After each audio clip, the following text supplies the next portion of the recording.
Late Night, Iain Lee on Talk Radio. We have ways of making you talk.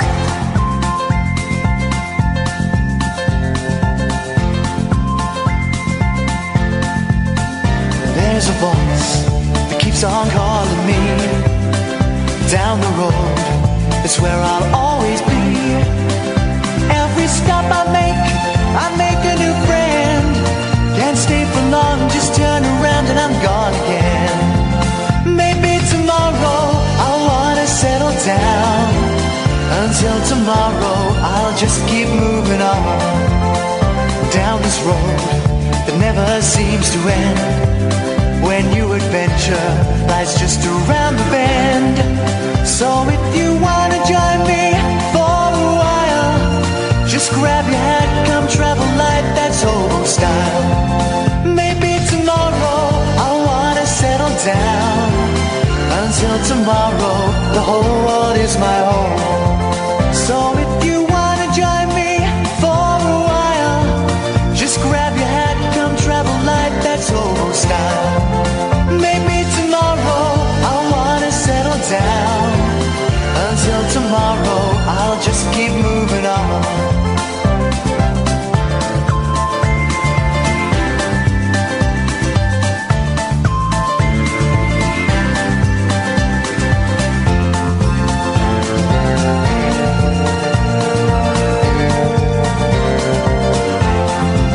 Maybe tomorrow I'll wanna settle down. Until tomorrow, I'll just keep moving on. There's a world that's waiting to unfold. A brand new tale no one has ever told. We've journeyed far, but you know it won't be long. We're almost there and we paid our fare with a hobo song. Maybe tomorrow I'll wanna settle down. Until tomorrow, I'll just keep moving on. So if you wanna join me for a while, just grab your hat, come travel light, that's old style. Maybe tomorrow I'll find what I call home. Until tomorrow, you know I'm free to roll. That's the tightest it's ever been, dear listener. I was not ready until literally the fade out of the song. Good evening, this is Iain Lee on Talk Radio, late nights with Iain Lee on Talk Radio. You can watch us on periscope.tv/Iain Lee. But let's just cut to the chase. We are joined by legend. Is that strong enough word for you, Korean Billy? Is it? How do you view yourself, Korean Billy? I am usually quoted as YouTube sensation. YouTube sensation. Well, yeah. How many views have you had on YouTube? Nearly 10 million in total on my Facebook page. Flipping heck! Yeah, that's a lot, isn't That's it? outrageous. A little introduction, because there will be some people who don't know, but regular listeners to this show will be very familiar with your work. Because we play loads of your videos. Right. If ever we're stuck for a moment, I go, let's find a Korean Billy video and let's have a little look at that. But for those who don't know, you make videos explaining British slang. Is that pretty much it? Well, more likely, not particularly British slang, but more about British dialects. Okay. And how do you, because they look very, very slick.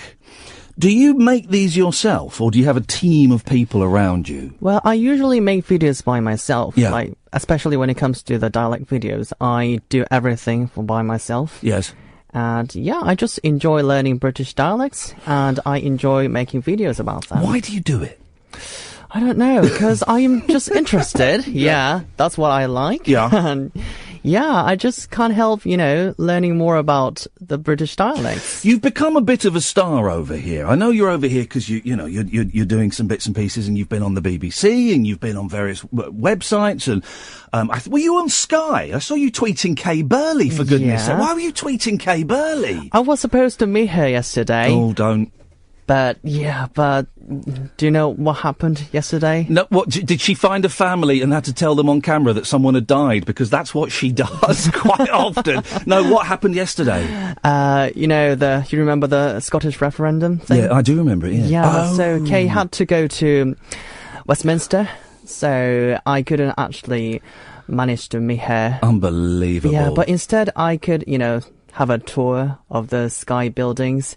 I could film some videos with the, social team. Yeah. So that was, good enough. Oh, well, I would say I think you certainly drew the long straw there when it comes to meetings. So you're over here. And you're doing bits and pieces, and I know you're here selling stuff, and I'm happy for you to sell stuff on this show. Don't you worry about that. I understand how this business works. But I was thinking maybe because I'm excellent. One thing I'm really good at, and I'm kind of famous for in this country, is my accents. Mm-hmm. I am excellent at doing accents. And by the way, if you want to speak to Korean Billy, you're happy to talk to these. Yeah, sure. Losers, aren't you? 0344 499 1000. If you want to phone up, you're more than welcome. I thought we could have an accent off. Mm-hmm. Because this is the thing I like about your videos. You are not afraid. You get stuck in there. You're not afraid to have a go at the accents. Yeah, I just, enjoy doing my adventure into different sorts of dialects, actually. I tell you what, Catherine, come and join me. If any calls come through, I'll whack them through. Come and join me. Turn on a microphone, Kath. You're going to need a microphone because if you turn on this one here, don't you worry. She can sort it out, Billy. Okay. She's I was going to say a trained professional. She's actually neither of those things, but she is. Hello. Outrageous. We can have an accent off. Right. Just sit back a bit because you don't want to block the Periscope. I am.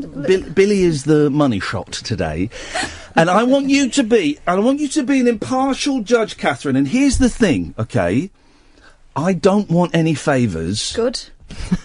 Because I'm your boss. What?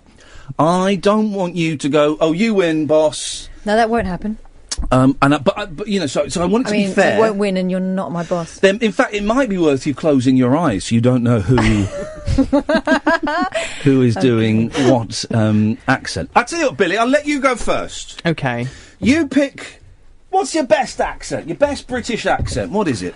Well, I would say Scouse. Ooh! Yeah. Because thanks to Scouse, yes. I got fascinated by other British dialects. Right.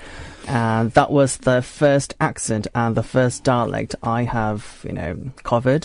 Why? Did you live there for a while? Well, not particularly in Liverpool, but I used to live in Preston, in Lancashire, and like most of my classmates were Scousers and Mancunians. Okay, so you did a little warm up there. I heard a little wobble there as you went into it. Yeah. So at first I was like totally shocked by the Scouse accent and the Mancunian accent because I hadn't known anything about those kind of accents before I actually went there. Yeah. Because there's no information about Scouse and Mancunian in Korea. No. So I was so there is shocked. now, thanks to you. But you're right. Before that, I guess it's kind of just like a received pronunciation, I guess we would call it.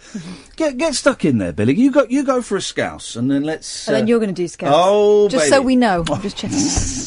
Yeah, great. Yeah. I'm going to do. You have a little go, Billy. Go on.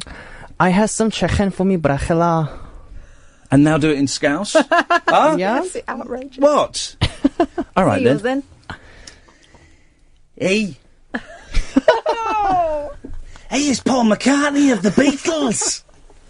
Hey, flipping out, it's Ringo Starr. Look at that. I've had some scran. Okay, I think we get it. With Ringo Starr of the bloody Beatles. Say chicken. Chicken. No. Chicken. Can you say the Beatles? Can you say Ringo Starr of the Beatles in Scouse? Ringo Starr? What exactly is that? What? You don't know who Ringo Starr is? Ringo Starr? Ringo Starr. Ringo Starr is the drummer with the Beatles. Do you know the Beatles? You're a young man. You're a young man. Now I get it. Can you say Ringo Starr of the Beatles in Scouse? Ringo Starr. I'm not sure. You can't. See, you can't say Ringo Starr. It's not fair springing it on him. Well, I'm not springing the Beatles. He brought up Scouse. I would have thought he would have known that. Catherine. Well, I mean, I think the fact that Billy can do chicken, it gets him extra points. Okay, fair play. You're being kind to him because he's a visitor to these. No, because he's better. You cheeky little sausage. You cheeky little sausage. Okay, I'll pick one.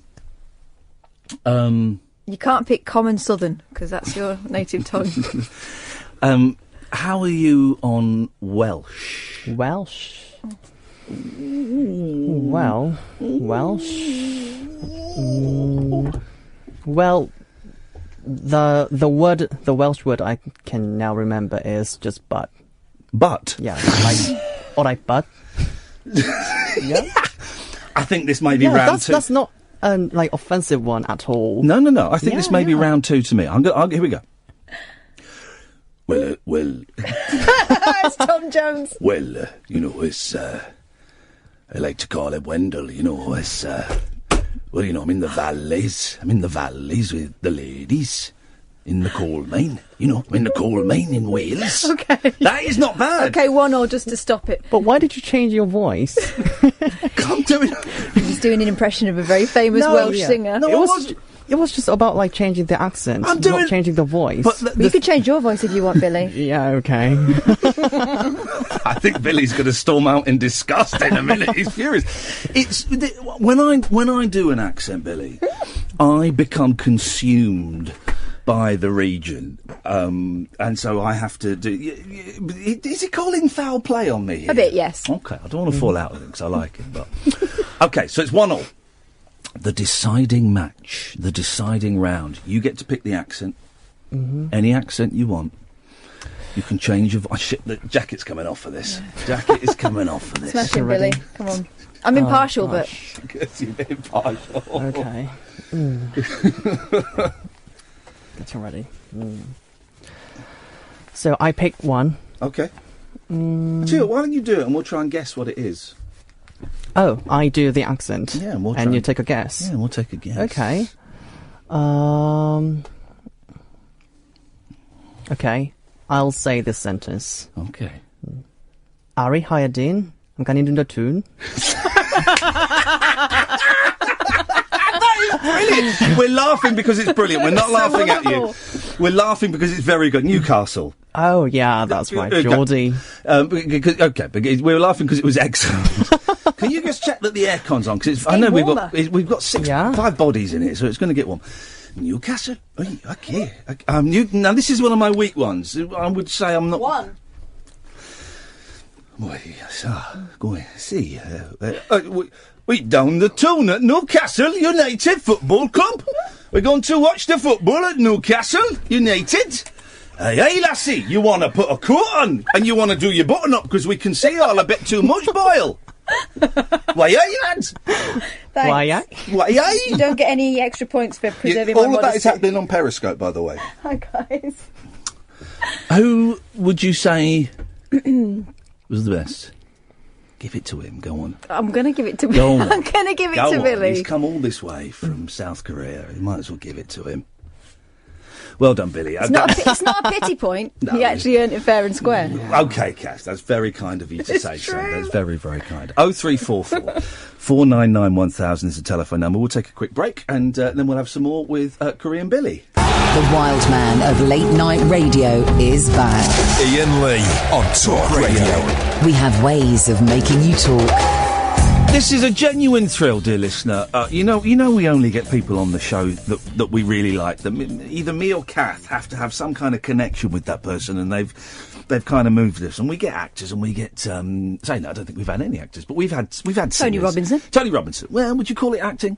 We've had singers. We get people that we really, really like, and tonight we are thrilled. We have got Korean Billy in, and we were just saying off air, Billy, that I was trying to remember where it was that I first came across you, and I think it was the Glasgow accent that you did. And there is a comedian over here called Limmy, who is hilarious, very, very rude. You want to learn some rude Glaswegian words, you listen to him. Okay. But he retweeted your video, and that's, I think, how we discovered you, and we were sort of hooked from then, weren't we, Kath? Mm-hmm. Really.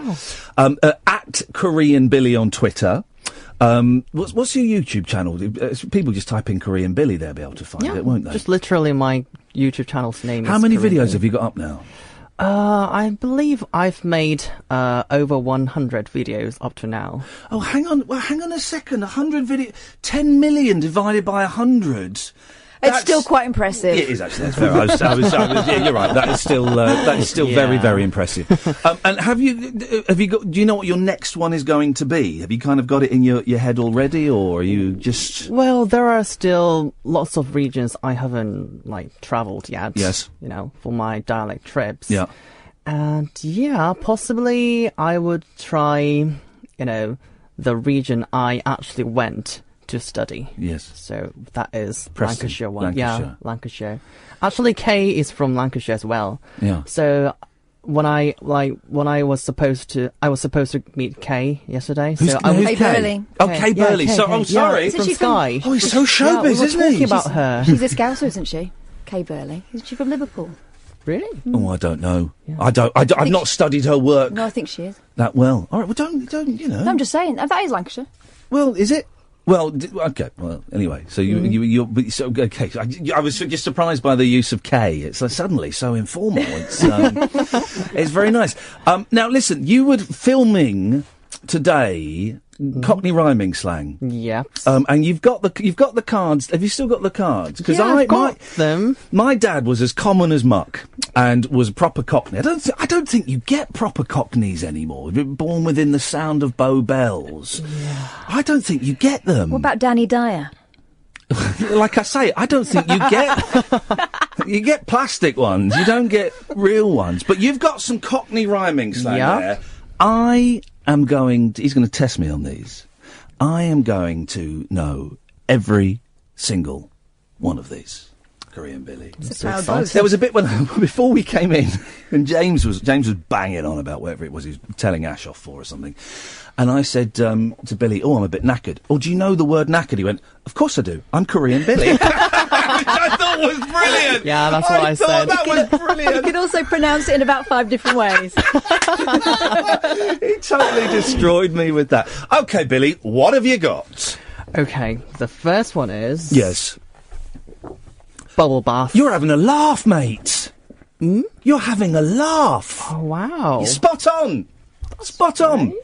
Am I correct? Of course I'm correct. Yeah, that's the laugh. Thank you very much indeed. Thank you very much indeed. Next one is dog and bone.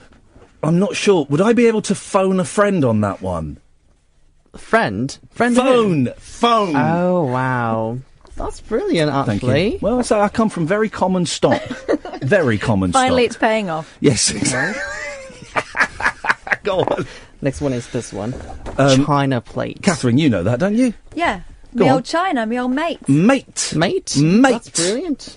Yeah. Now, did you know these before you came on, before you were handed these, cards? Did you know any Cockney rhyming slang? Not really, because I'm not really interested in, different words and different sorts of languages in London area, because I usually go up north. Right. So, Well, you did a street. You did a street yeah, dialect, London didn't you? Road Mama. That was so challenging to me. So, yeah. So these were really, really confusing to me. Cockney rhyming slang. Well, Cockney rhyming slang was invented so that it was it was a secret code, so that the poor people, Because the Cockneys were dodgy. well, so that the poor people could talk in front of the the wealthier people and the police and things, and not be understood as to what they were saying. Now you've got one there. What's this? Weasel and Stoat. Weasel and Stoat. Take a guess. I think that's made up. But it's Weasel and Stoat. I'm gonna say, boat is the one that springs to mind. Weasel and Stoat, boat. Blah, blah. I'm gonna say boat. Boat. I think it might be throat. Throat. I think it's made up. Well, let's find out. Let's find out. Coat! No, no, it's not. Get your weasel, No. you pulled. You've been. That is made up. I am not having that one bit. Your Cambridge University Press lied to you, What do Billy. they know, Cambridge They've University? lied. Oh, go on. They've got any more? Go on. This is good. I like this. This is going to be the easy one. Apples and pears, stairs. Stairs. That is like one of the most like typical ones. Yeah, up the apples. Or as my mum and dad, when I was being put to bed as a child, they would say up the wooden hill to Bedfordshire. That was the one. Well, I'm northern, and even I know that one. Apples. Okay. Look at your PRs trying to find a tough one to catch me out. What is this? What is it? We let him win the accent competition, for goodness sakes. Come on, Ian, find a tough one. All right. There was one that a Cockney couldn't get earlier, and outed him as not a real Cockney. Go on, let's have a look. As a Mockney. This one, as a Mockney. That one. Piano. Is it piano? Piano, yeah, piano. Aunt Joanna, piano. Is it Aunt, though? I thought it's the old Joanna. I think you guys at the Cambridge University Press, I think you need thwacking on the back of the legs. That's what you need. All right, listen, Billy, thank you for that. Now, Korean... Mm-hmm. Because I learned... I'm wondering how tough a language Korean is, and I'll tell you why. Because Catherine is excellent at languages, Spanish and French fluently, and a few others a little bit. Mm-hmm. I'm terrible at languages. I learned Japanese for a while, and I'll come to you in a minute. 0344 499 1000. And Japanese is actually quite an easy language to learn because it follows very, very strict rules. Unlike kind of the language, the continental languages here, where all the rules are all over the place. Japanese is very, very strict rules. And once you know the rules, you just need to learn the vocabulary. And I wondered what Korean was like. Is Korean, obviously it's not a tough language for you. You are Korean. But I wonder, for somebody who doesn't speak that language, is it a tough language to get your head around? I heard Korean is one of the most difficult languages to learn for foreigners. Yeah, because there are so many like variations, so many rules to like precisely use Korean. Yeah. So yeah, I saw lots of foreigners find it really, really difficult to learn Korean. Partly because of the alphabet is the alphabet itself is really, really easy to Is it? How many learn. characters in the Korean alphabet? Well, how many? 20-something. And 20-something for consonant. Yeah. And 10, 13, 14 for vowels. Okay. And you can just, make, all the alphabets using them. And you can, so you make the words phonetically from the letters. Mm-hmm. Because Japanese they've got 3 different alphabets. They've got, and I think they've got the alphabet. I can't remember the correct names. I think kanji. They've got the Japanese alphabet for Japanese words, hiragana. And I think and I think there's 45, 50 characters. Mm-hmm. Then they have romanji, which is the same sounds, but that's for English words. So you would spell things like. Oh, I don't know. Well, you'd spell Hawaii using that alphabet instead of the Japanese. And then, of course, they use the Chinese alphabet, which is, they use, I think, about 50,000 of the Chinese characters, true. Which is insane. But the Japanese alphabet's fun to learn. But so, can you teach Catherine a little Korean phrase? Because you get your brain works with languages. Well, you say that. This is about to be disproved. Well, let's see. Can you teach her a little Korean? So Billy? when I was on BBC, what was that? Like Scouts One radio station. One of the radio presenters asked me what boss is in Korean. Boss. Yeah, and I taught them a phrase 대박. 대박? Yeah, 대박. That means... Has that got a 대박? It's like 대박? DAEBAK. 대박. Yeah, that's boss. Like boss lah. I'm watching your tongue. There's a lot of tongue action going. The tongue seems to be quite important there. Go on, go on. 대박. 대박? Is that... Now, would she be understood if she said that to a Korean? Yeah, absolutely. Okay, well done. Right, well... I am 대박. Now put it into it now. Boss that lah. Unbelievable. Listen, I know it's a bit of fun because we've got a guest, but just calm it down a bit. G's on the line. Good evening, G. Hip, hip, hip. Hip, hip, hip, G. You're through to Korean Billy. Well, I'm going to call him Billy because Korean Billy is a little bit Jonathan. However... Yes? I would like to ask Billy... Yes? ...to repeat a Welsh phrase in the Welsh accent. Well, okay, well, this is not... well, okay, let's see. It's a phrase. Yeah, it depends what it is, G, but yes, go. Whose boots are these shoes, then? What? Whose boot is this shoes, then? What was that? I can't remember that, I think now that you've both said that, someone's been killed. Here's another one. Yes, okay, G. See those two houses on the hill? I live in the one in the middle. That is, that is terrible. Now you say it in the Welsh accent. Gee, that's not Welsh. No, neither is he. You're not, are you? No.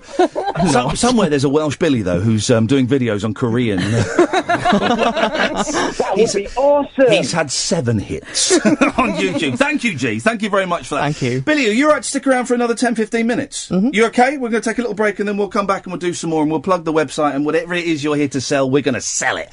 0344 499 1000. Late Nights with Iain Lee on Talk Radio. Late night conversation worth losing sleep over. Iain Lee. On air and off the leash. On Talk Radio. We have ways of making you talk. I am having the time of my life. Billy, I have to say, it's one of those weird things. I don't get I mean, you know, famous people and I interview famous people. But there was something of a thrill when you walked into the Talk Radio offices and you were suddenly real. You know, you weren't that guy that's on my computer screen. You were real and you were here and it was, have you been do you get recognised while you're here? Actually, yeah. When I went to Covent Garden on Sunday, and 3 girls came to me. Did they? And said hello to me, saying like, "Oh my God, are you Korean, Billy?" And "Oh my God, we're from Liverpool, and I'm so good to see you," like that. Isn't that funny? Yeah. So that was really, really nice to say hello. I bet it was. I bet it was lovely being so far away from home and people being nice.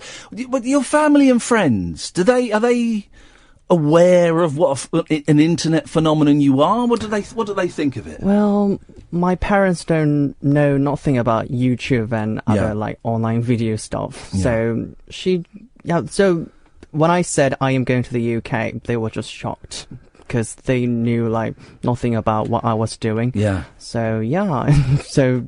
How funny. Yeah, but for my friends, they kind of know what I'm doing. Yeah. But I think for Korean people, they just find it interesting that a just Asian guy just does British English, because British English is not that, a big thing in Korea. If I were to go to Korea, which I plan to one day, and I want to talk to you about that, if you go to Japan, for example, Japan is kind of the only semi-equivalent thing I can... well, no, actually, Pakistan... If you speak English, you will just be able to get by in the big cities. Would I be able to get by in Seoul, for example, if I was only speaking English? Definitely, yeah. Yeah. Mm-hmm. I think, like, most of the Korean people kind of, are able to, communicate with, communicate in English with just basic English expressions. Yeah. So, and what is, because Korea is on the list of places to go to, both South and North Korea, if I'm completely honest, sell it to me. What is Korea like? What's South Korea like? What would I eat? What would I see? Why would I want to go there? So, like, Korea is developing so quickly and so fast. So everything is so fast and so quick. Yeah. So you can see the different stages of development when you go to different areas in South Korea. So that is really, really interesting. So some buildings are really, really traditional. Like, there are some castles and nice buildings, traditional buildings, but at the same time, there are really, really modern, huge skyscrapers. Yeah. So that is, really interesting to me as well. Give me one insider's tip. What should I eat? Give me something that only a Korean would know. Something to eat? Yeah. Well, there are, Korean people are crazy about, like, chicken. Like, well, don't tell me Kentucky Fried Chicken. No, that's boring one for Korean people. So there are different kinds of fried chicken, especially. Yeah. So there are tons of kinds of flavors. Yeah. So you can just pick one. And they are really, really nice. Lovely. Yeah, I think they are quite unique to, Korean. I'm going. I want it. It's on the list. Now, listen, you're here, obviously. You're being flown over by a company, and, we understand the business. And we were quite happy to say, well, you come and, you perform for us, and we'll plug the thing. But then we were talking about the thing that you're here to plug, and it sounds brilliant. It actually sounds brilliant. Iain, is your kind of... What is your relationship to Billy? How come you've got involved with this? Well, I like to think we're friends now. Yeah. My friend Billy. That laugh there and that... Yeah. What's the word for boss? So no, we were at Cambridge University Press. We're celebrating this year 100 years of the English Pronouncing Dictionary. Now listen, and you say that, and you said that off air. I know it's a bit dry. No, that sounds... I didn't even know there was a pronunciation dictionary. This is brilliant. It's just... pronouncing words in there. That's right. No definitions, just how to pronounce them. Started off 1917, public school pronunciation. Yeah. Based on the southern menfolk, or the menfolk of southern England who went to the Great Boarding Schools. Yeah. But it's developed over 100 years. Now even covers American pronunciation. I'll tell you what I like. You get people phoning up on the radio. I didn't like your pronunciation of that word. Well, actually, it's pronunciation, and you dismiss them, and you get that all the time. I didn't like your pronunciation of that. So have we got free ones? I'll sort you out with the app, because it's not just a print dictionary now. Obviously, there's an app. Of course, everything's an app, isn't it? Yeah. We were talking about dictionaries yesterday because I was having a big clear out, and I'm a big fan of books, and I've got two little boys who are 7 and 5. And I made sure that I realised about 3 years ago we didn't have one. I went out and bought a big fat dictionary. And they said, why have you got that? I said, well, because this is a great way to look up words, right? It's a great way to look up spelling.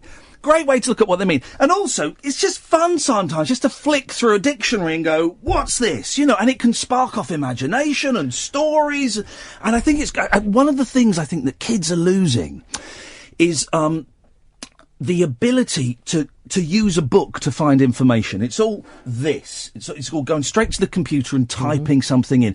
And I've taught my boys how to use an index in a book and how to...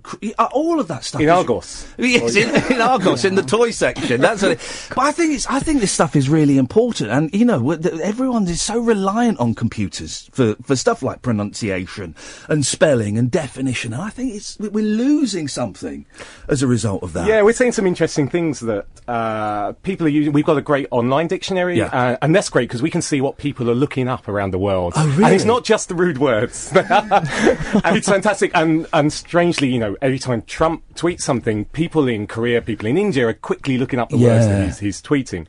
But there's something about print as well. Yeah. And as you say, you look up a word and then you see another word next to it. Yeah. And you start looking that up as well. And kids actually, you see them get their hands on a proper book. And, and they do. There's something that they become absorbed in it in a way that they don't necessarily when they're, as you say, looking up something, an individual thing. The joy, I don't know, maybe your app does this, but the joy of looking up a word and just seeing what's on either side of it, that's just, you go, oh, look, I just think there's something magic about dictionaries. And it sounds boring and it sounds dull, but there is something magic about dictionaries because it's language. It's all in there. So 100 years, give the book and the app a plug. Go on. You get free space here. Go on. Okay, so it's, as said, it's an English pronouncing dictionary, particularly good if you're a fan of phonetics and phonology, but also great if you're learning the language, and just a fascinating dictionary. It's on about the 18th edition now, initially produced 1917, still going strong. Beautiful. Print, app, CD-ROM if you've got a CD-ROM? What do you think this is 1997? What the hell is wrong with you, man? CD-ROM. It's also on floppy disk and cassette. Initially recorded by HMV in 1917 on gramophone. He recorded the Cardinal Vowels, I think. I bet that's a great record to have. We'll get you one of those on vinyl. Please do. I'd love one of those. Billy, how long are you over here for? I'm staying in the UK for 10 days. Have they put you up somewhere nice? They got you in a good hotel? Yep, very nice one. In Cambridge, and I really like Cambridge. It was my first time to visit Cambridge, and I really like it. Yeah, it's a nice place, Cambridge, isn't it? It's completely different from London, you know. It's a lot calmer and a lot nicer, I think. Mm-hmm. And so what else have you got? More interviews, more videos, more bits and pieces? BBC Radio 1. And wow. Scott Mills? Yep, Scott Mills. Oh, wow. We beat How you, did Mills! You know? Because Scott Mills has a tendency, when I do something, a few days later, Scott Mills does it. I wonder how that is. You'll have a lot of fun. You'll have a lot of fun. Well, I appreciate you coming in. So it's at Korean Billy on Twitter. Mm-hmm. And if people go on YouTube and type in Korean Billy, they will see all of your bits and pieces. Is there, before we let you go, and we will let you go, I promise, because I know you've had a long day, and I really appreciate you coming, genuinely. What's your kind of favourite? Have you got a favourite British word that when you learnt it, you went, wow, that's pretty special. British word. Not dialect word. Well, yeah, anything. It can be anything. Okay. From one of your videos. I mean, I did like your use of Aldi. I thought that was unusual. The Asda. That was it. The Asda. Yeah. Yes, I thought that was. The Asda is really unique because there's no Asda in Korea, so Asda is so British to me. Yeah, and I sometimes miss Asda when I'm in Korea. Isn't it funny? Yeah, and also when I made Bristolian one. Yeah, I found out British Bristolians say Asdor rather than Asda. Asdor. Yeah. Well, they also say Bristol, Brizzle. Yeah, Brizzle. Yeah. Keep on doing what you're doing, Billy. It's genuinely, I think your videos. I think what you do are brilliant. I think your pronunciation dictionary sounds fantastic. I thank you so much for coming in, man, honestly, and thank you. I know it's been a long day, and I know you've been busy, and you've been all over the shop, and you must be shattered, so I really appreciate it, and more power to your elbow. 0344 499 1000, Late Nights with Iain Lee on Talk Radio. The wild man of late night radio is back. Iain Lee on Talk Radio. We have ways of making you talk. I enjoyed that. What a delightful gentleman Korean Billy is. As if he was going to be anything else. Of course he was going to be lovely. Absolutely fantastic. Thank you so much for making the effort to come down. We've got some more great guests coming up soon. We've got Nicholas Parsons. We have got Michelle Leon from Babes in Toyland. We've got Bernard Cribbins, hopefully, is coming on. Des O'Connor passed. That's fair enough. Okay, well, that's cool. Who else have we got? Let me get the 0344 499 1000, by the way. Let me just get the diary. Hang on a second, because I've written down some people that we've got. Oh, I tell you who we've got. We've only got Galt McDermott coming on. Who? Oh, the guy that wrote Hair, he's 85 now. Galt McDermott, a legend, is hopefully coming on the show. We got Roy Hudd. We have Will Storr is coming back on. All kinds of people. We've had a really good run of booking guests and sending out emails and taking punts and seeing who comes and who says yes. Always strange, slightly awkward to pick up the show after a guest has been in, particularly when it's not, for the full hour. It's always a little bit strange, but the phone lines are open. You are welcome to call in. I know you've got out of the habit a bit because of the strike. Well, the strike is over. Spread the word. You can call in now, 0344 499 1000. 0344 499 1000. And you know the rules. I'll sit here and I've got stuff to talk about. We'll go through the papers in a little bit and have a look at some of the stuff at that. But you are very, very welcome to call in about anything you want. This is a late-night phone-in show, unlike any other late-night phone-in show. Indulge me for 2 minutes while I set up the stall, because I know we're getting loads of new listeners all the time. Welcome, by the way, to our new listeners. Welcome. You're very, very welcome, and we're glad to have you here. Most phone-in shows, most late-night phone-in shows as well, we'll have a theme per hour. This hour we're going to talk about Brexit. The next hour we're going to talk about Scottish independence. The hour after that we're going to talk... That's kind of what they're like. And this show doesn't follow that vibe. We are unique. It is unique in that conversations will spill over hours, over days, over weeks. You know, you might be listening to a podcast from April of last year and go, oh, I want to call in about that. You'd be very welcome to. There are no limits. Obviously, you can't libel, and we're cracking down on the swearing a bit more than we did last year. But there it really is a blank canvas. It's a drop-in centre for the lost and lonely and the bewildered and the befuddled. I consider myself to be one of those bewildered and befuddled myself. And it's always strange as well doing the show after having been away for a week. Because I feel a little bit... I feel a little bit still in holiday mode, can't quite get up to speed, sort of forgotten how to do bits and pieces. But thank you so much for the way you responded to Jake Yapp last week. Of course, you all loved him, as I knew you would, because the man is an absolute... He's brilliant. He's charming, and he's interested, and I say that deliberately, and he's funny, and I knew that you'd like him. And here's the thing, and here's me being completely honest. I read all the nice stuff you've been saying about Jake Yapp on the Talk Radio listeners page and stuff like that. And it locks into my self-doubt. This isn't a criticism. I'm glad you're saying nice things about him, because it's nice for him to read nice things about him. And I don't in any logical way, perceive him to be a threat. Of course I don't, but in the illogical way that, my head is wired and depression is wired. I read the stuff about nice things about Jake, and my first thought is, oh, that's nice. Oh, God, they like him more than they like me. Oh, God, hang on, what if... Oh, no, they don't want me, they want him. Oh, what if my boss likes him more than... And I end up spiralling off into all kinds of weird and shadowy places. Now, logically, I know that that's all nonsense, and that Jake is kind of my cover at the moment, and that is wonderful, and that you like him as you can also like me. But the messed up part of my head, the bit that's not quite wired correctly, the insecure, self-loathing part, just it expands this little fleck of dust into a whole storm. Isn't it funny? Isn't it weird?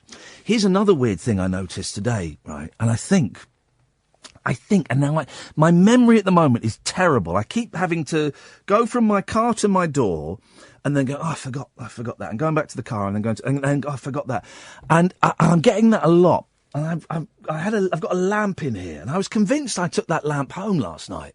Was convinced I put it in the car. I remember putting it in the car after the show last night. But when I got into my house, and I turned on my bedroom light, I thought, I've left the lamp in the car. I won't have a lamp to read by. Oh, no. And then when I got into the car today, I couldn't find the lamp. And I was turning the thing over, going, oh, no. I must have left it on the roof of my car and driven away last night, and it's fallen off somewhere. The lamp never left the building. It was here. I never took it out of the building. Isn't that weird? Here's the thing. I think for the last... When did I get my prescription renewed? Let's say 3 weeks. I've been taking the wrong dosage of pills. Isn't that... Yes. I think I've been taking half the dosage. I think. Half the dosage of one pill, and sometimes double the dosage of the other to help me sleep. But I've been taking half the dosage. Because I assumed... I think. And now it kind of dawned on me today... And then I was thinking, well, maybe it wasn't... I don't know what my dosage is meant to be, whether it's meant to be 75 or 150. I think it was 150, I think. I don't know. And I assumed that the prescription gave me the dose that I was meant to take. So I was just taking one of these tablets, and then it dawned on me today to look at them. I go, oh, these are only 75.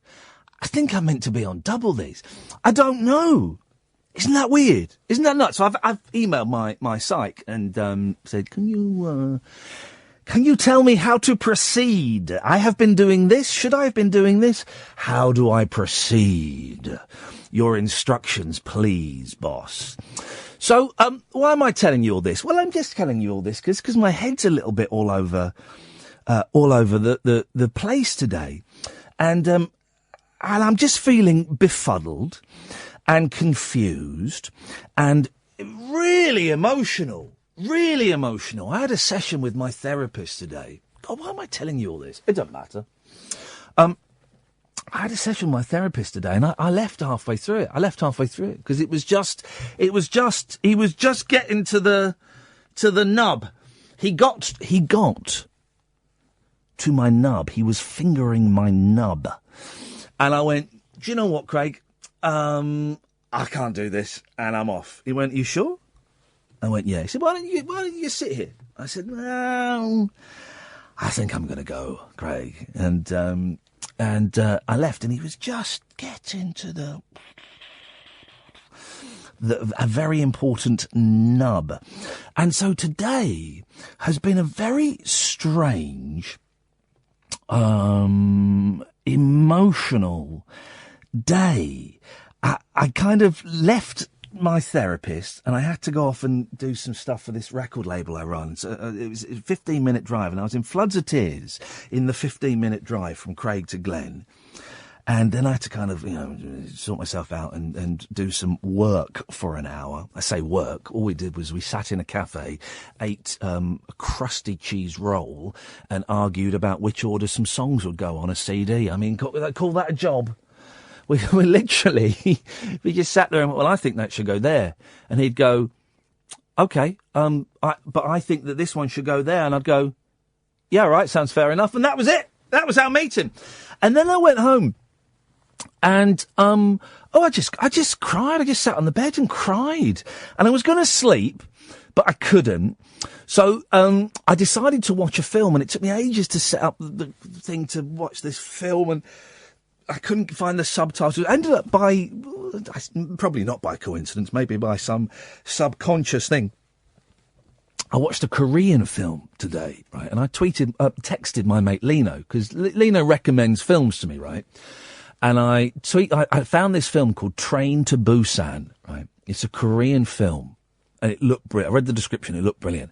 And I tweeted Lino, I've just found this film. Train to Busan, you can thank me later. And he went, I've watched that and it was crap. Oh, right, okay, well, I've just spent an hour getting this flipping thing to work, so I'm going to watch it. And you know what? It wasn't crap, it was brilliant. What are you on about, Lino? I've asked him to delete my phone number, because I don't want movie recommendations from a man that doesn't recognise that Train to Busan, a Korean zombie apocalypse horror film, it's a masterpiece. An absolute, genuine masterpiece. It was brilliant. Thrilling and funny and touching. And there's a relationship with a dad and his kid. And even though she's a daughter and there's zombies and stuff, and it got to me. And at the end of it, I was in pieces again. But because it took me so long to get the thing to work so I could watch it with subtitles, by the time the film finished, it was 7:00. Now, I'm normally here at 7:00, so I had an hour and a half's drive, meaning I would get here for about 8:30. And I was sat on the bed thinking, I don't want to go in and do the radio. I don't want to go in and do it, because they all like Jake Yapp more than me. And actually, I don't think I've lost my mojo. And actually, this kind of free-form nonsense, talking about nothing, there's a reason I'm the only person doing this, because it's not a very good idea. And the last listening figures weren't that good. Catastrophising. All that because I watched the film. All of that. Isn't it funny? Catastrophising. And, so that's where my head is at, dear listener. I've shared that with you. And I'm thinking that my career's in a lot of dead ends, and I'm probably not going to write that book anymore. And I did a show the other night, and people enjoyed it, but I kind of thought it didn't go as well as it should have done, and I got turned down for a job, and all this kind of stuff. And I'm doing a job next week, and I thought it would pay more, and it's not paying that much, and it's going to mean I'm going to be really... All of this stuff was going on in my head, and it doesn't make any sense whatsoever. So, where does that leave us? Doesn't leave us anywhere. Doesn't advance... the cause or anything.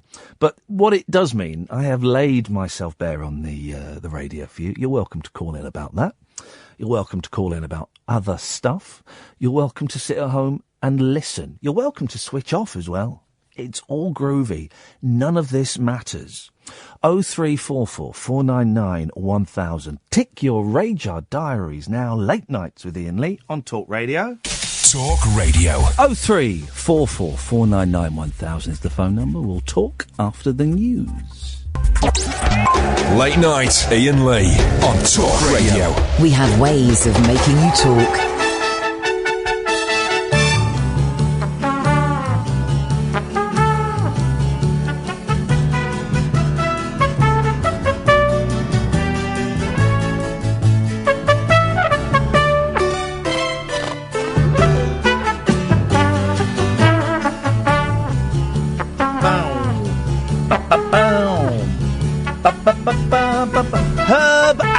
May be coming on the show as well. Oh yeah, Herb Alpert, ladies and gentlemen. Get your lips around this. Da, da, da, da, da. Da, da, da, da, da, da. Da, ba, ba, da, ba, ba, ba, ba, ba.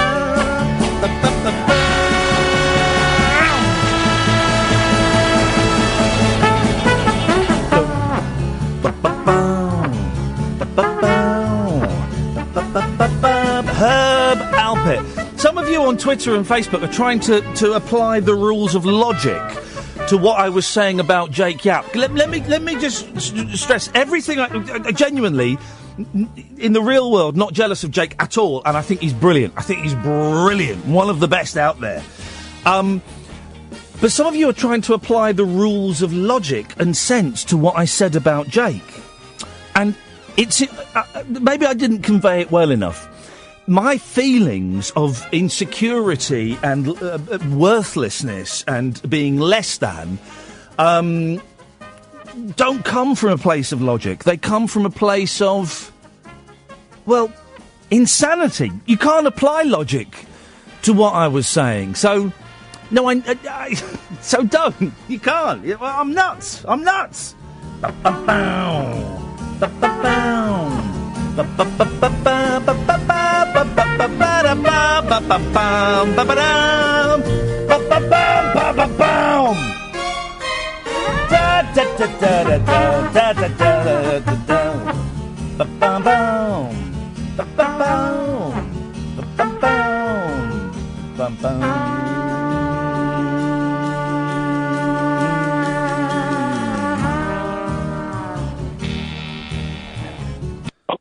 You think you've already found your ideal hotel? Hang on a second, Gaztech. Yes. Here we go, this is it. Hey! Somewhere in the city where the air is still, a baby being born to the overkill. Look out, here he comes. Gaztech Camera loves your mom. Gaztech Camera on the radio, and he'll drop his pants if he can. But he wants to get off with all the mums listening. His tongue is glistening. Mums are listening. And Gaztech wants to touch them where the sun does not shine. In their little... I nearly said something really rude then. Just then? I nearly said something really, very rude. Were you about to hit the dump button there? No, I nearly did. Oh dear. What fun. I've done a you. You've done a what? I've done a what you do. won loads of brilliant radio awards? No. Increased your listenership at every radio station you've been sacked you've left through your own choice? No. Made love to... No. Okay. Yeah. I watched the entire 7-hour OJ documentary and have now ordered 4 books on Amazon. And what? I've become obsessed. Well, have you ordered I Did It? Yeah, if I did it. Have you... the thing is, I don't know... I mean... I don't know where we stand legally on saying that O.J. Simpson obviously killed his wife. I mean, is that libel? I don't know where we stand. A number of people in the show blatantly say it. Yes! So they didn't get sued. Let us know if that if I Did It is any good, because I was thinking about it, and it's funny you say that, because whenever I read a book, I instantly go and buy box sets of the artists, or I do all of that, and I'm really trying, Gaztech, to not do that. When I read a book, I'm about to read a book on Wilson Pickett, and I'm trying to fight the urge to buy everything about Wilson Pickett. See, normally I can hold my obsessions, but then, you last night told me that you bought 15 different versions of Hair, the musical. Yeah, I know, and I'm going to buy even more. A vinyl LP turned up today, double LP, of he did a disco version of Two Gentlemen of Verona. I've got that. And here's the thing. Gort McDermott, the genius behind... Hang on, let me just take this call, because they're playing silly buggers. Yes, line 1. You bottled it. I'll take them. Get this, right? This is the weird thing about doing a show like this, right? There's a person who's constantly phoning up from a withheld number. No. I wonder if it's the person that goes and bullies people like my mate Watco, that goes and bullies really, really nice people. They phone up with a withheld number, and then when the phone is answered, they either remain silent or they hang up. Big man. Yeah, big man, or big woman. We just don't know. But I'll answer them. Go for it. Yeah, go for it. You've handled worse than them. Do you remember that programme called Go For It, presented by Robbie Vincent, and he had a Welsh lady assistant called Angharad? I'm going to say her last name was Rees, but I'm not sure. But she was called Angharad. It may have been before my time. Well, it was on Sunday evenings, right, I think, about 5 o'clock, and he'd get, like, these families that were really unfit, and each week they were encouraged to go for it and get fit, right? And I'm Robbie Vincent, and I'm going to join these families, and I'm going to give up smoking. And each week he'd go, Angharad would go, so, Robbie, how was the no smoking going? Well, Angharad, I'll be honest, Monday, I had a fag.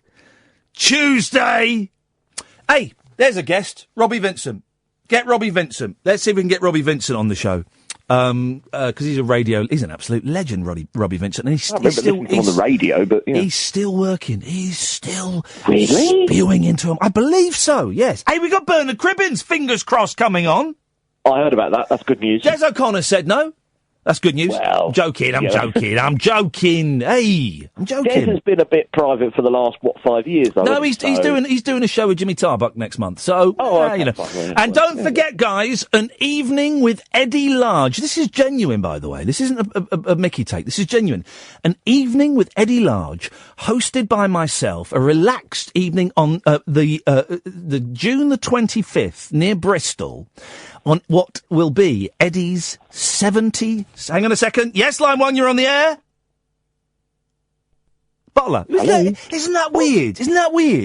Why would you ring a radio station and then put the phone down? Well, either there are only 2 options I can think of, Gaztech. One is they're a coward. Yeah, possibly. The other is they are being held hostage. And just as they get through, the hostage takers... What do you call a hostage taker? Is there a word? The hostage is the person who's being held hostage. Yeah, was it executioner? Kidnapper, no, because then it suggests kidnapping. Because then you're not hostage. You've been kidnapped. Executioner, no, hopefully not. Yeah, because you can be held hostage but not kidnapped. Yeah, but you can't be kidnapped and held hostage. Hostage taker. There's got to be a word. 0344 499 1000. What would you call? Stockholm syndrome provider. Stockholm the SSP. Yeah, maybe it's a little bit. Yeah. There's got to be a word. Absolutely. And they call it a siege. Well, no, a siege. Anyway, traitor? No, because that's too broad. The siege at the Libyan embassy took a dark turn today when one of. Well, they normally just call them the gunman or the assailant or something, don't they? No, an assailant is a physical attack. Captor. What? No, because again, that captor, but that suggests captivation. Which is something that no one is listening to your phone calls. We'll work on it, Gatford. The point of the call, please, boss. Yes, well, the fact that I've decided to go out and buy 4 and possibly 5 OJ books. So the why they did it, the one by the bloke in Las Vegas, because that sounds interesting, because that sounds like a massive thing. You know, there's a new documentary. It was on Howard Hughes at the weekend. It's on some made-up channel where this conspiracy theorist called Bill Deere thinks that there was someone that the murder was committed by someone called Jonathan. And he was so it was Bill Deere, the conspiracy theorist, who also, I believe, knows the name of the second gunman who shot JFK. And then there were loads of proper cops investigating what Bill Deere had found, right? So Howard Hughes had one of these cops on, and he said, at the end of this interview, so what was the conclusion of the programme? Well, the conclusion of the programme was, we don't believe what Bill Deere was saying. Basically, Bill Deere's made it all up. Yeah, so he's still good. Let me know if that book is any good, because I did toy with the idea, but I don't really want to fall down the OJ rabbit hole. I think that documentary did enough for me, I think. I tell you what, the one thing is, I certainly don't want to watch any more OJ documentaries. That is comprehensive. Did you notice? I'm going to say this. Go. You know that there's a bit where one of the cops is describing exactly what happened, describing the brutal... It's the prosecutor, isn't it? It's one of the prosecutors, and he's going through the bit where, and he's going but then they showed pictures of the bodies. Yeah. Did you notice they showed us less than a second, less than a beat? There was one picture they showed less than a beat of. Did you see that? Well, they both had their throats cut. Was it one of them? It was one. They showed a lingering. They showed her. Yeah. For about 5 seconds. No. But then they showed there was so it was her, then another one, then it went even quicker than that. Almost subliminal. No, it was a blink and you miss it, and I saw it, and I thought, and it didn't register with my brain what it was, and I went back to try and find it, and luckily, because it was on iPlayer, it was difficult to pause, and you can't. Yeah. So luckily I missed it, but flipping heck, I mean, that's some gruesome, some pictures there, and then no wonder he went nuts afterwards. And he did, didn't he? Boy, oh boy, oh boy, oh boy. Gaztech. Yep. Pleasure. Yeah, well, I'm sure it has been for you. Yeah, for you, probably not so much. It's gone. That's enough of that. 0344 499 1000 is the telephone number. Tick your radar diaries now. Late nights with Iain Lee on Talk Radio. Late night conversation worth losing sleep over. Iain Lee. On air and off the leash. On Talk Radio. We have ways of making you talk. When I think about you, I touch myself. Dirty.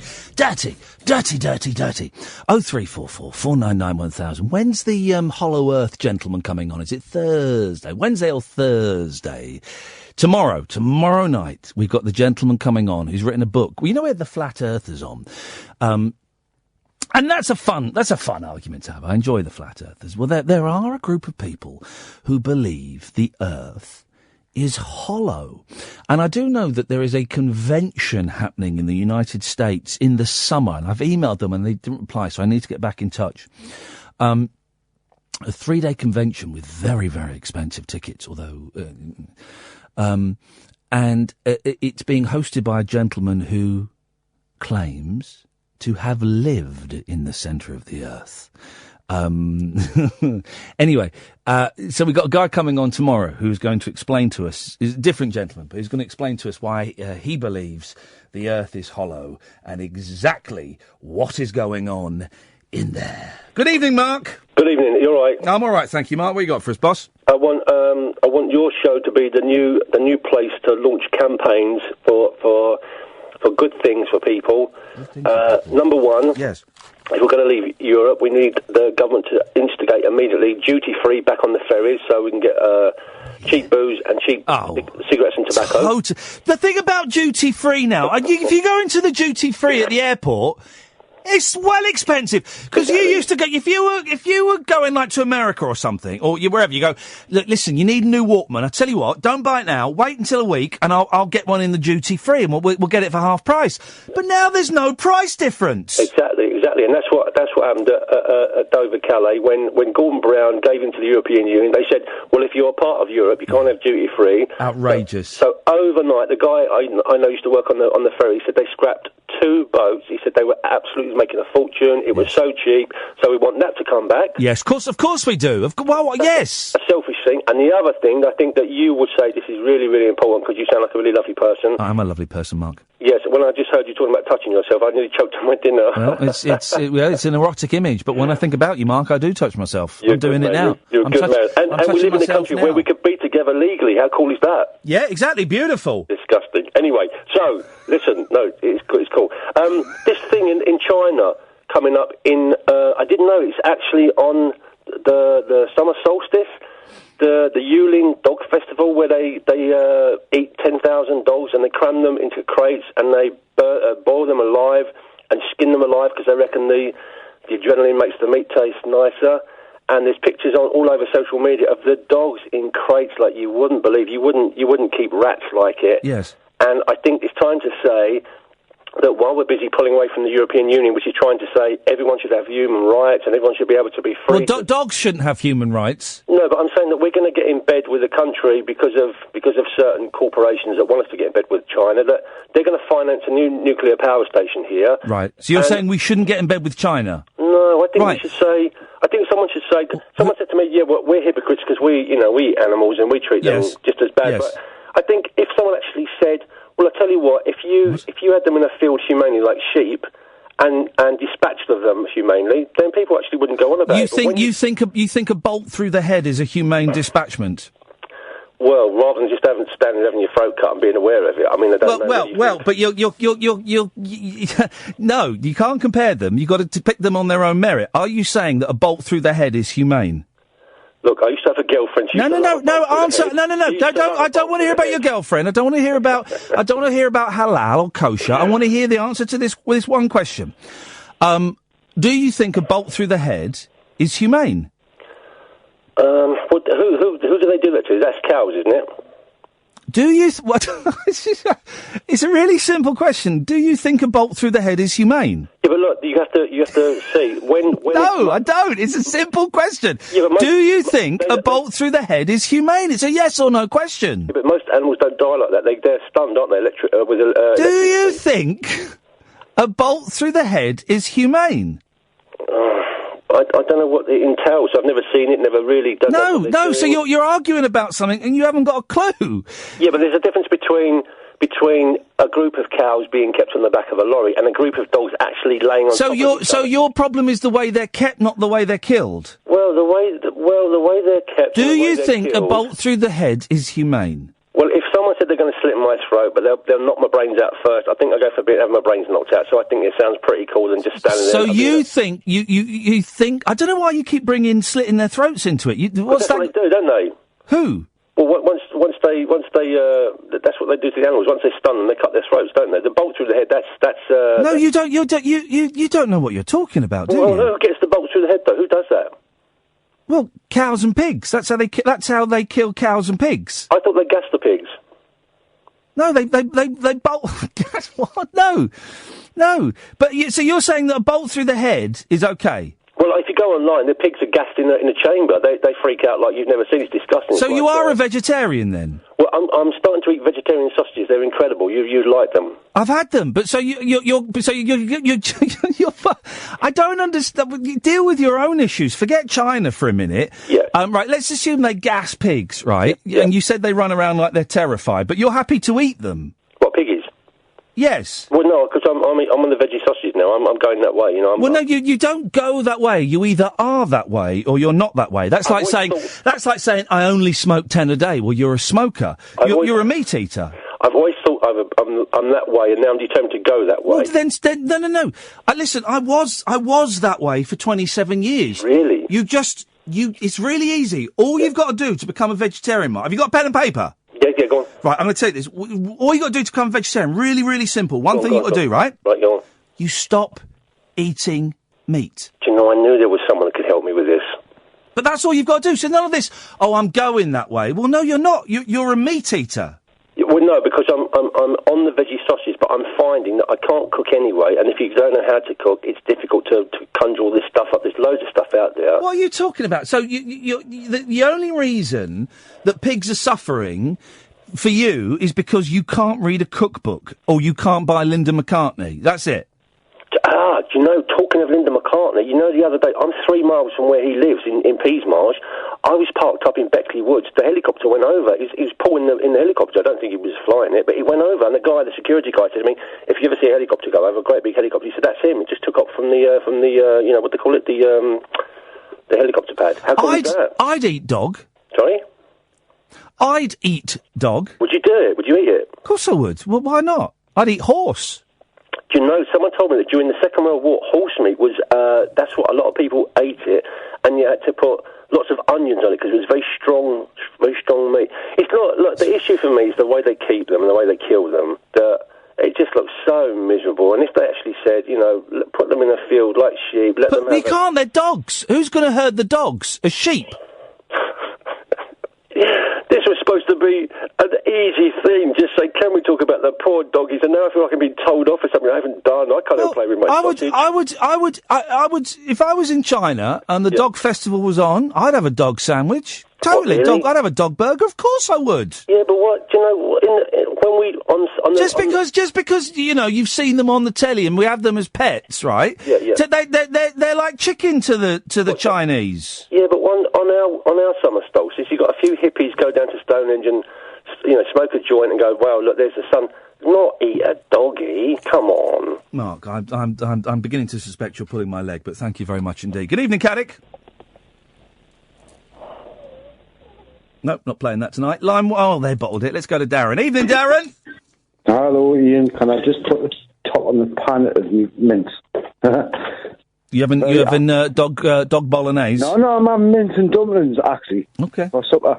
Okay. Sorry, Ian. Last time you couldn't get a word in edgeways, so can you enlighten me? The thing is, would you eat your own dog, Ian? Sorry? Would you eat your own dog? If we were starving, yeah.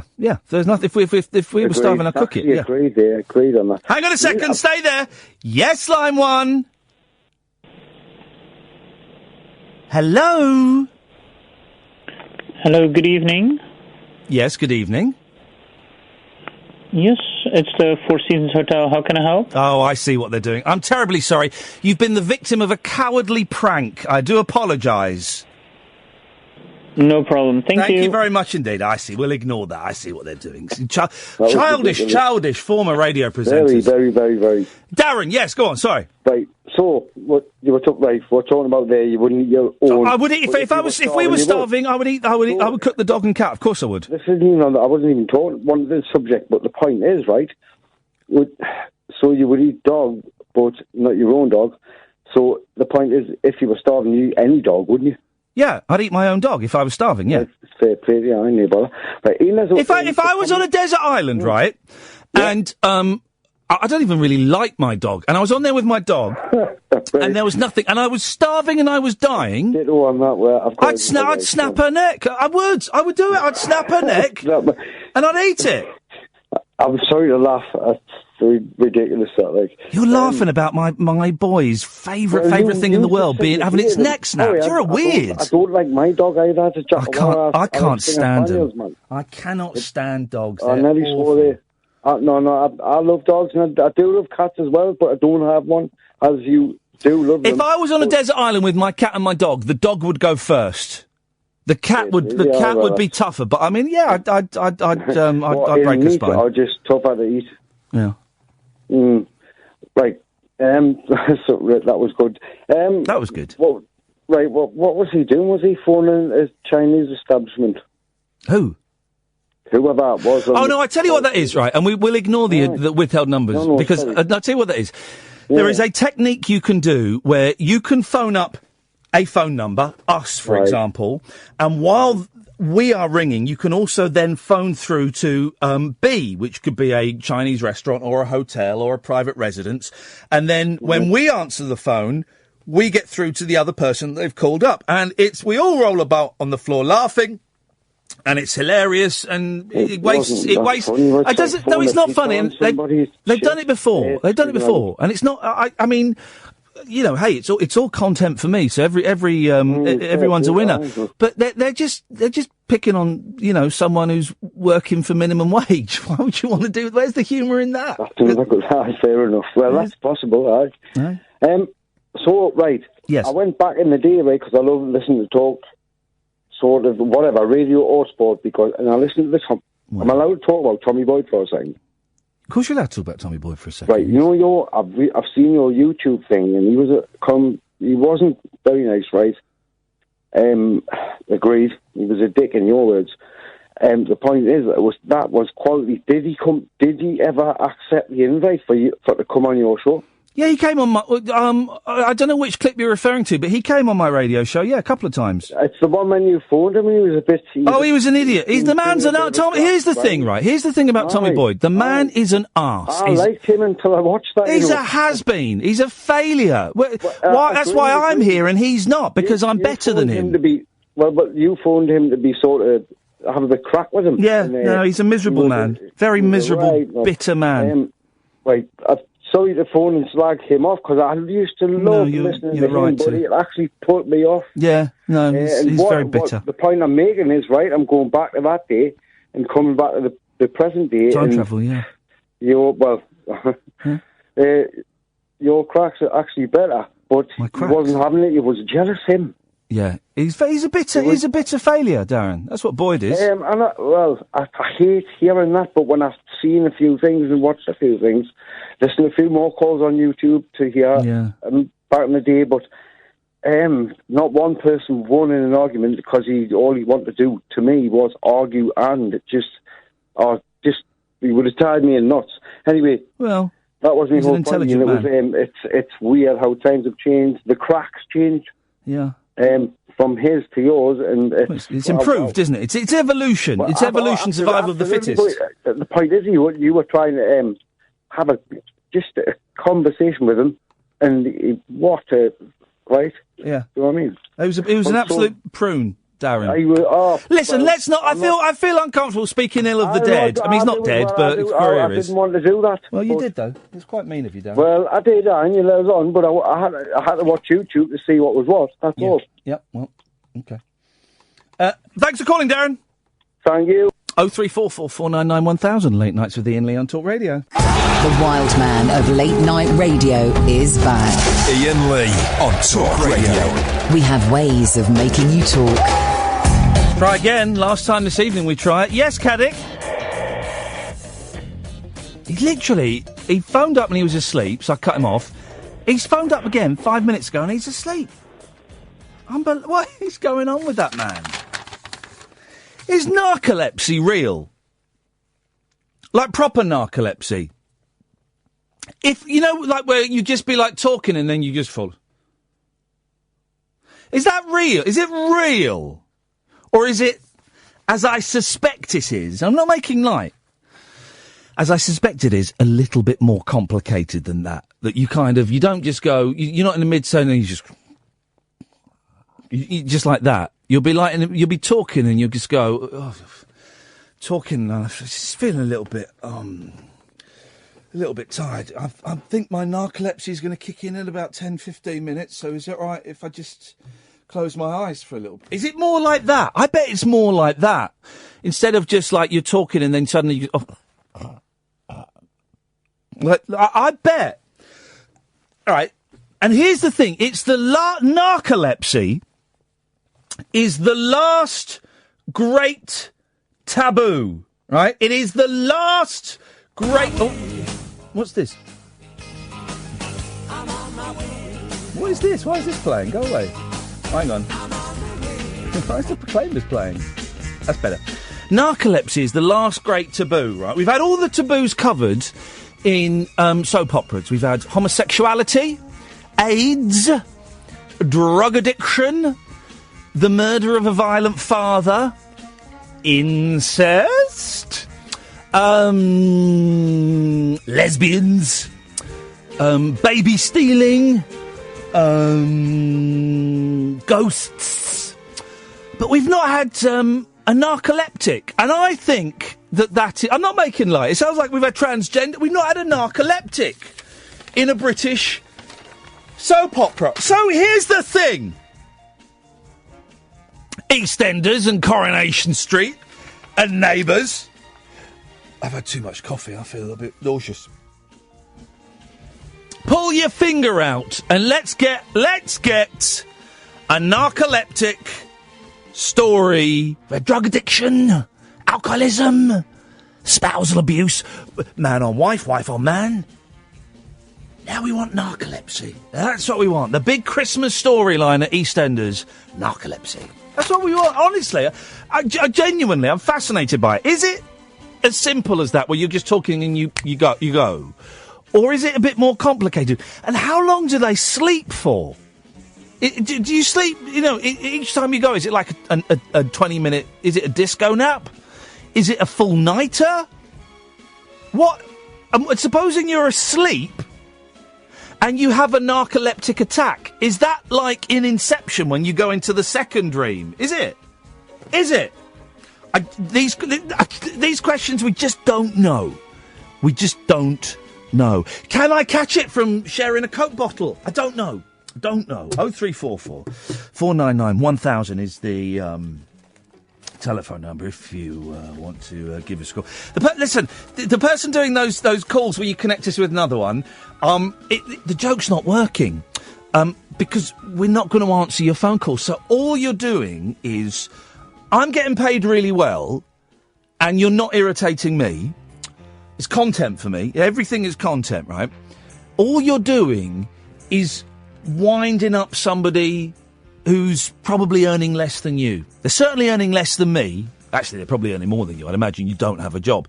So I can see you doing it, and it probably takes, it's a lot of fuss to phone up and dial up. We're just not going to answer the phone. I can see it's there. I can see you there. You've been on the phone for 52 seconds. We're just not going to answer the phone. So you've got to you've got to ask yourself the question: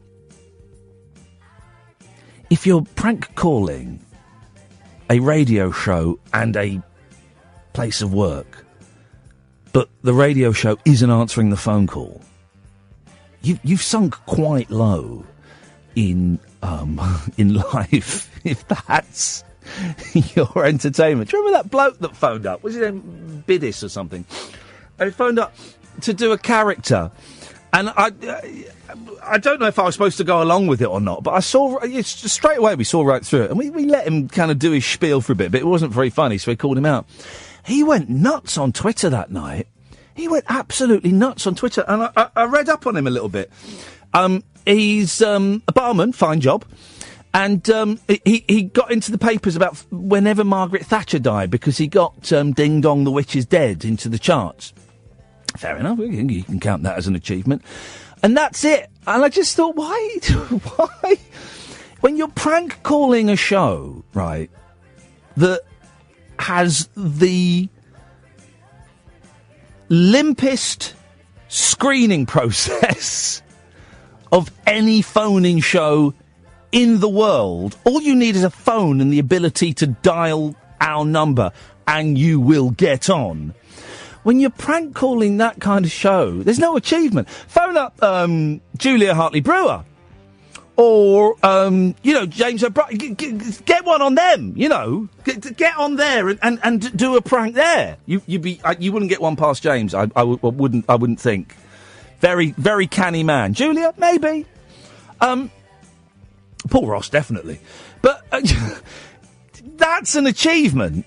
And I used to do prank calls when I was younger. I used to love it.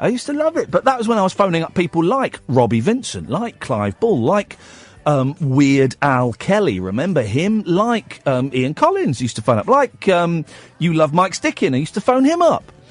And, that's an achievement, and you record it, and you've got it, and you play it to your mates the next time you get drunk or you get stoned or whatever. Listen to this, I did this, and it's kind of cool. But to phone up a show where Caddick gets on twice when he's asleep, do you know what I mean? We put a man on twice who is asleep. So to come on and do a character, or to come on and do I end up speaking to a hotel. I don't get it. You're better than that. You might as well send me a text and sign it from Connie Lingus. That's the kind of level of what these people are doing. Really, that person's going to waste their phone bill. Right, I'm not going to mention them again because they're obviously giving them a little semi. 0344 499 1000 is the telephone number if you want to give me a call and come on the air. Late Nights with Iain Lee on Talk Radio. Late night conversation worth losing sleep over. Iain Lee. On air and off the leash. On Talk Radio. We have ways of making you talk. 0344 499 1000 is the telephone number if you want to give me a call. I'm still kind of finding my feet. You can watch on Periscope as well, by the way. Hello to all the Periscopers. Still kind of finding my feet after having a week off, and it just takes a while to get up to speed. Now, I've had too much coffee, so I feel a little bit poorly. And as you say, I think I've been taking half of my medication. So I doubled it today, and that's kind of kicked me in the gut a little bit. So feeling a little bit nauseous, a little bit emotional, a little bit wondering, where do you... who was that? Did someone phone up just for a chat with you, did they? What was that all about? Well, apparently Paul rang Talk Sport, and those guys next door, I can't remember what their names are, suggested that he phone you instead. Right. I think they're having a little joke with him. Hilarious. But they wouldn't have said that on air because they're scared to mention us. They did. They mentioned us on air. Wow. Yeah, which is a step forward. That's a step forward, isn't it? And I'm kind of thinking, where do you see yourself, dear listener, in 10 years' time? Where do you see yourself in 10 years' time? I'll be 53. Imagine that. 53. Flipping heck. I'm 44 in a couple of few months, June. That is old. But then 53. And I'm kind of wondering, where am I going to be in 10 years' time? I tell you what would be nice. Right, okay, so the fantasy would have been to made a shed load of money somehow. So I haven't got to do anything. That would be the dream, right? That would be the ideal situation. Realistically, well, that is very, very unlikely. And I was thinking, do I see myself doing this in 10 years' time? Probably not. And when I say this, I don't just mean the show Tick Your Radar Diaries Now. I mean radio. Radio as we know it probably will be significantly different in 10 years. You know, I listen to Radio 4 a lot, but I tend not to listen to Radio 4 when it's on. I tend to go to the iPlayer. And pick and choose the shows that I want to listen to when I want to listen to them. So radio, as it is probably going to be significantly different in 10 years. But I don't know if I can see myself doing this in 10 years' time? I don't know. I'm going through. There's a transition going on. There's a transition going on for me, dear listener. I don't quite know what it means, but we'll see. Hey, swingers of the world unite. Where is this? There we go. They're undie starters orders. Listen to this. Cheltenham, and Cheltenham is horse racing, is it? That's a horse racing thing. I think it is. Cheltenham is set to turn into an X-rated sex festival. Struth. As swingers and hookers... Here come the swingers. Oh, and look over there. There's the hookers. Flock to the town for mucky horseplay. This has been written by Andrew Jameson for The Star. So Andrew Jameson has been paid $1 to kind of make something up, really. The kinky folk, I said folk, are staying in rented apartments, hotels and caravans. This is the thing. This is the thing, right? I believe that every couple that owns caravans are swingers. Without a shadow of a doubt. Why would you own a caravan if it wasn't for swinging? But then here's the thing. Who'd want to have sex in a caravan? I certainly wouldn't. Outside a caravan? No. Bash your shins on the tow bar, wouldn't you? But I wouldn't. Everyone that owns a caravan is some form of sexual deviant. So you can't have sex if this caravan's a rocking. Don't come a knocking. That means if this caravan is moving, we are having sexual intercourse. We do not want to be disturbed, unless you want to join in. So you can't have, you have sex in the caravan, but everyone knows you're having sex. How about having sex outside? Can you imagine having sex outside? The kinky folk are... Hang on a second, let me just... Yes, Paul? Have you just tried calling me back? No. Why? You're on the air, you're on Talk Radio. Why are you calling us and not Talk Sports? Because... Oh, God. Is that Ian? Yeah, is that Paul? Yes. Whereabouts in Slough are you from, Paul? I'm not... Well, I live close to Slough, but... Whereabouts? I know Slough really well. Do you? Yeah, I grew up on the Britwell estate. Wonderful. Oh. You're not going to give me any more information? I live in a little village quite near to the Britwell, but in Buckinghamshire. Farnham Royal? No. Farnham nearby. Common? No, nearby. I don't know it then. Stoke Poges? Okay. Sorry? Stoke Poges? Good guess. Is it correct? Yes. Thank you very much indeed. I was dropped off the one and only time in my life when I hitchhiked back from Reading, and I was 17 years old, and I thought I was going to get bummed and murdered. I genuinely did. And I lived in Farnham Common at the time, and I told him to drop me off in Stoke. I said, I live in Stoke Poges, because it was near enough to Farnham Common that I could walk, but it was... Templewood Lane, by any chance? Yeah, Templewood Lane, yes! We're brothers from other mothers, so we're not brothers. Anyway, Paul, what you got for us? Well, I phoned Jason and Andy on TalkSport earlier, but... Don't know those guys. They said to phone you because you wanted to speak to me. No, I think what's happened there is, Paul... They've just palmed me off, haven't they? They have palmed you off, Paul. They have palmed you off. And I think that they have shown you ultimate disrespect. Yeah, I do. So what are you going to do about it, Paul? You're going to phone them back and tell... Why don't you phone them back and tell them to F off on the air? Jason Cundy, a waste of space as a Chelsea footballer. It's not bothering about. Absolute rubbish. And Andy Goldstein, gob on a stick. They're those two idiots. Phone them up, Paul. Andy Goldstein is just like a Noel Gallagher bloody lookalike. I don't know what he looks like. It's hard to tell because his tongue is so far up Noel Gallagher's backside. I love Noel Gallagher, but yeah, it's true. Phone him up, Paul, and tell him what you really think. No, I ain't going to bloody bother. No, don't even bother about it. But I'll tell you what cars they drive, and you can slash their tyres and whee on their handles. How about that? I believe in love and peace. Oh, so do I. So do I. But you can whee on their door handles. Okay, Ian Lee, you grew up in Farnham Common. Do you know Zoe Ball then? I knew her when she worked in, I think it was Threshers, wasn't it? Spa. No, she worked in an offie for a while. In Farnham Common? Yeah. I don't know if she worked in the Spa, but I remember she worked in the offie. I think I bought fags off her. Do you know Nazma, the Indian?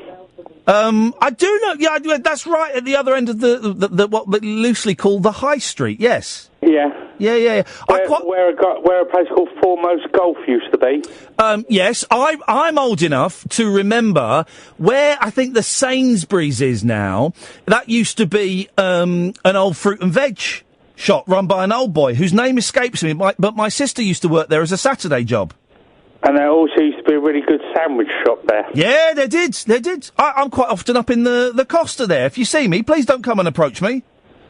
I drink in the Costa there with a good friend of mine once a week. Yeah. They've got that pretty blonde lad there, haven't they? I don't know about that. Okay, Paul, thanks for calling, mate. Goodbye, and I know you're a wind-up lesson. You always have been. Hang on, where have I wound you up? I've just told you. What, do you think I'm making the Farnham Common stuff up? I don't know. I've just named specific places in a tiny little village that nobody has heard of, and you think I'm making it up? You do know Tenford Lane. What about... All right then, Paul, what about the handyman? Okay, you are speaking the truth, yeah. Thank you very much indeed, Paul.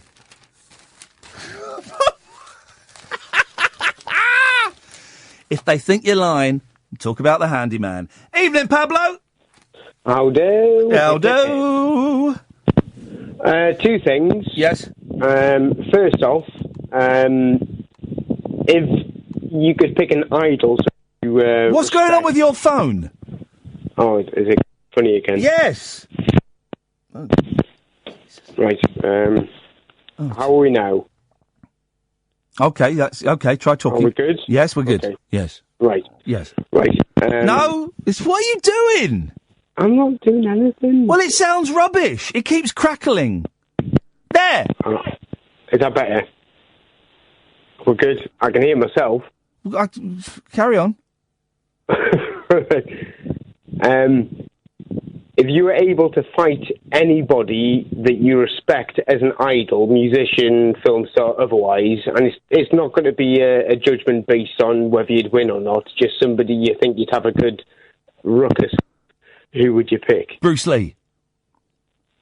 Well, that'll be quick. No, it wouldn't. It'd be done in like 2 seconds. I reckon I could beat Bruce Lee. He's only 5'2".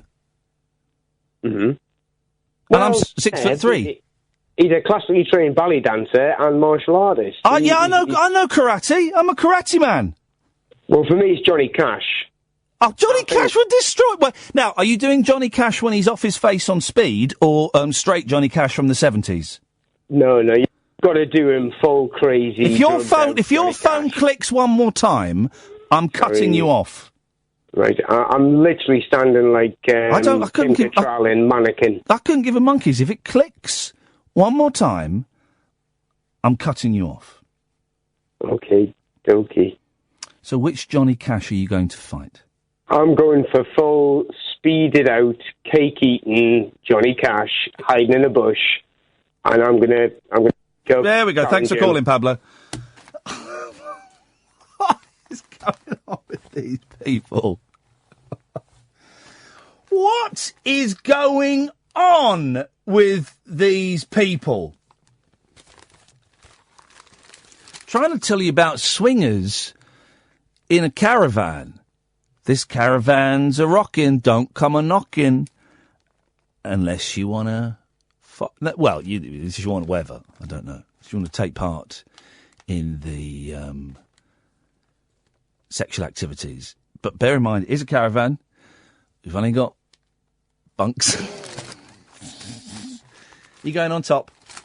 Talking about bunk beds. I'll go on the bottom. talking about the bunk beds. We'll have to do this in a minute because we've got the news now. Well, that was a strange hour, wasn't it? Another hour to go, dear listener, by the way. You're, of course, more than welcome to call in. Why did that bloke think I was making up about Farnham Common when I was describing it not only in its present incarnation, but also its history? I was describing its history. I knew where the Nazma Tandoori was. I knew it. What an absolute pudding. Well, that's Talk Sport, listeners, for you, as thick as anything. 0344 499 1000 is the telephone number. Switchboard's empty. You'll get on 0344 499 1000. Late Nights with Iain Lee on Talk Radio. Late Night, Iain Lee on Talk Radio. We have ways of making you talk. Wow, why is now my play button's frozen? Why? There we go. 0344 499 1000 is the telephone number if you want to give me a call. Another hour, dear listener, of this. I was telling you about the swingers. So it's all kicking off at Cheltenham. If you're going to Cheltenham, make sure you take some lubricant with you, and some Caniston. The kinky folk are staying in rented apartments, hotels and caravans for orgies and romps. What's the difference between an orgy and a romp? For orgies and romps with strangers. Strangers. And once darkness descends, hundreds of boozed-up punters will also be looking for hookups. The thing is, now, with Tinder, and I've never used Tinder, obviously, but all I know from Tinder is what my barber tells me about it, because he uses it. He's a young man. He's old enough to know better, actually. But he's a young man, and if he's going to, like, Newcastle or to Manchester, as he does from time to time, on the train, he'll go on Tinder, and he'll have, like, 3 or 4 women ready for him. It's incredible. My entire 20s... Right, pretty much my entire 20s were a very dry period in my life. Tinder sounds outrageous. Dozens of filthy adverts have been placed on adult sex sites. Well, you would expect there to be filthy... If I went to adult sex sites and there weren't filthy adverts, I'd be very disappointed. I'd be demanding a refund. Looking for wife-swapping fun. One posted, anyone in Cheltenham this week?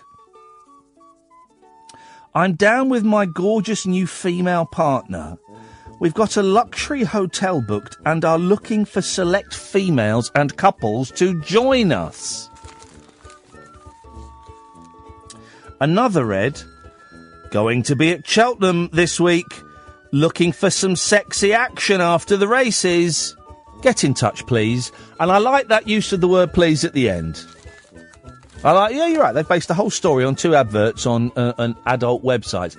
Get in touch. Looking for some sexy action after the races. Not before the races. Certainly not going to interrupt watching the races for sexy action. That's a no-no. I want to get up. I want to wash, have breakfast, and I want to get straight down to the races. I'm going to see the races. After the races, though, once the races are finished, I would like some sexy action, please. A group of...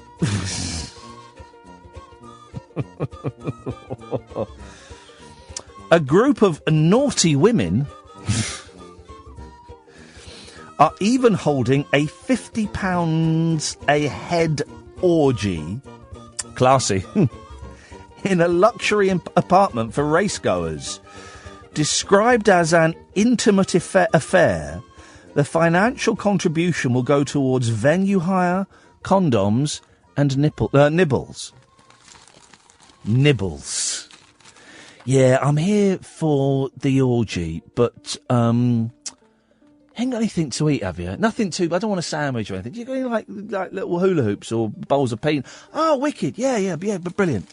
Little bits of cheese cut into squares. Yeah, got that. Yeah. Do you want me to make you a sandwich? No. Well, actually, would it be any bother? No, I'll make you a sandwich.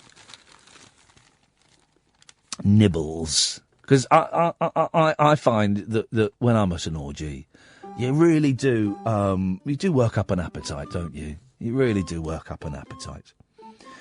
Vice girls converging on the town from all over Britain are looking to make a mint from boozed-up racegoers. So they want the drunk racegoers, not the sober ones. On one hooker's website, £150 an hour Chloe, spelt Khloe, of course, who will be in Cheltenham, describes herself as your ideal English rose. And Natalie, who demands £180 an hour, says she is a classy, busty, blonde British MILF on tour. Wowzers. So that's Cheltenham. Now, if they're not careful, you could end up with this story. Classy MILF on tour. Just by using the words MILF and on tour, you are not classy. If you're not careful, you could have some afterbirth. This story is about 0344 499 1000. Art made out of afterbirth. Dear Lord, really? Art made out of afterbirth? Fair play. Whoever came up with this headline, I'll have that. Unbelievable. Unbelievable. You see? Yeah? Yes? You like that? No? You don't like that? Social media users were stunned when pop star Rochelle Humes, who? Anyone? No? Okay. Posted a photo of her newborn daughter, Valentina Rains. Oh, Jesus. Have you seen what she's done? Posted a photo of her newborn daughter, Valentina Rains' umbilical cord, or as some people say, umbilical. That's like the people that say Caribbean.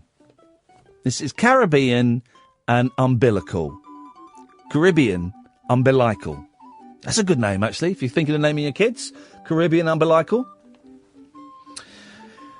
Posted a photo. Please call in, for Christ's sakes, otherwise I've got to continue reading this story, and it's horrible. 0344 499 1000. Valentine posted a photo of her newborn daughter's umbilical cord twisted into the word love. You ever touched an umbilical cord? It's not. It's like the rubber hosing you got in the science lab at school. It is, honestly, do you want to cut the umbilical cord? Yeah, okay. Oh, jeez, that is horrible! Why do you want me to touch that? That is disgusting! That is disgusting! And then this is what they don't tell you, is that when they tie the knot, that doesn't then just become a belly button. They put a clothes peg on it, and over the next week, 10 days, that bit of skin goes rotten and black and stinks, and then suddenly it just disappears. Where's it gone? I don't know. I don't know where it is. Somewhere in the flat we used to live in, there's a bit of rotten baby flesh. It is disgusting. Having a baby is the most disgusting thing that you can do, and people should stop doing it. It is horrible. Mouldy, black, baby, stinky skin. Oh, it's honestly, newborn babies smell so nice. Yeah, behind the neck, not the belly. It is disgusting. The 27-year-old TV host. I thought she was a pop star. Oh, they do everything these days, don't they? Don't pigeonhole me into one thing. I am a Renaissance woman. Jimmy Nail, Renaissance man, of course. That's where I learnt what the word Renaissance meant when someone described Jimmy Nail as a Renaissance man. Where is Jimmy Nail these days? What's he up to? What's Jimmy Nail doing these days? I'd say get him on, but he'll say no. Send an email. Send an email. Tell him I was in Spender. Mention my dad. He might remember my dad's name. There you go. You never know. The 27-year-old TV host, who also has 3-year-old daughter, Elia May, with husband Marvin of pop sensation JLS. Now, I've heard of them. Added a pretty pink bow. But creative ideas like Rochelle's for transforming afterbirths... Well, hang on. Umbilical is an afterbirth. You've gone from one to the other. If you were to say, well, other people like Ollie Moores got his baby's umbilical cord and made a scrunchie out of it, then that would be a story. You've gone from eggs to lemons. What do I want to say? That's not the phrase, is it? Apples and oranges, that's it. Eggs to lemons is better. You've gone from eggs to lemons. It's like comparing eggs to lemons. I'll come to you in a minute, Hannah. 0344 499 1000, by the way. But creative ideas like Rochelle's for transforming afterbirths, I would call it afterbirth, plural, are unlikely to stop for a pregnant pause anytime soon. Here, Cara Dolman looks at some of the wackiest, and we'll find out what the wackiest are after this. The wild man of late night radio is back. Iain Lee on Talk Radio. We have ways of making you talk. They're still persisting with that wild man stuff, are they? Gosh. 0344 499 1000 is the telephone number. Don't forget, tomorrow night we have a gentleman on who thinks the Earth is hollow. Imagine. Yes, Hannah. Hello. Well. I have to mention it. Hanson are coming to the UK in June. Yeah. Me and Catherine are on it like nobody's business. I'm going to say it now. We will have Hanson on this show. I can't wait, honestly. I'm going to go and see him. Yeah, you should do that. Here's the thing, right? Hanson genuinely are a brilliant band. Whenever I say this, people think I'm taking the mick. No.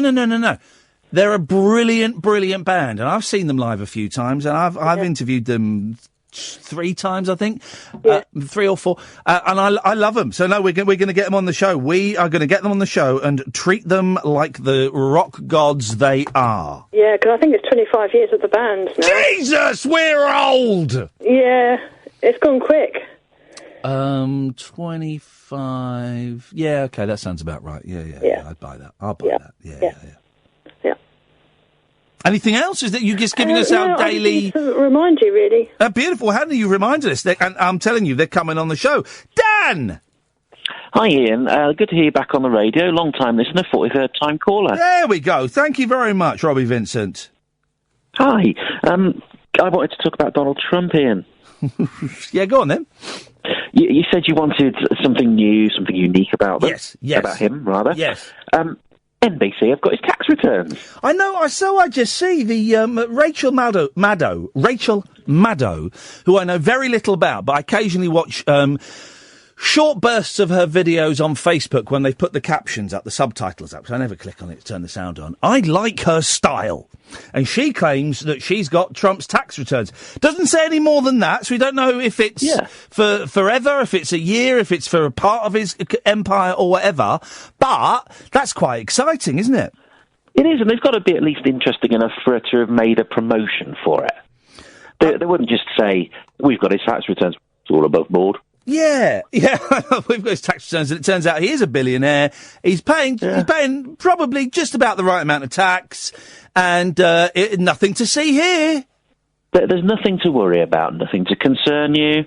He's not doing anything dodgy. It gives the UK a reason to stay up till 1am and watch, doesn't it? Is it 1am it happens? 9 p.m. Eastern, it says.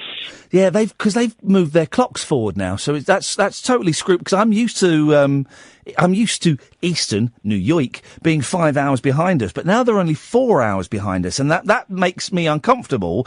And also, it screws up some of the interviews that we had booked in our diaries. Talking about interviews, have you got Barrymore? No, he didn't reply to my tweets. And he will. And no, he didn't. And he follows me as well. Here's the thing, he follows me.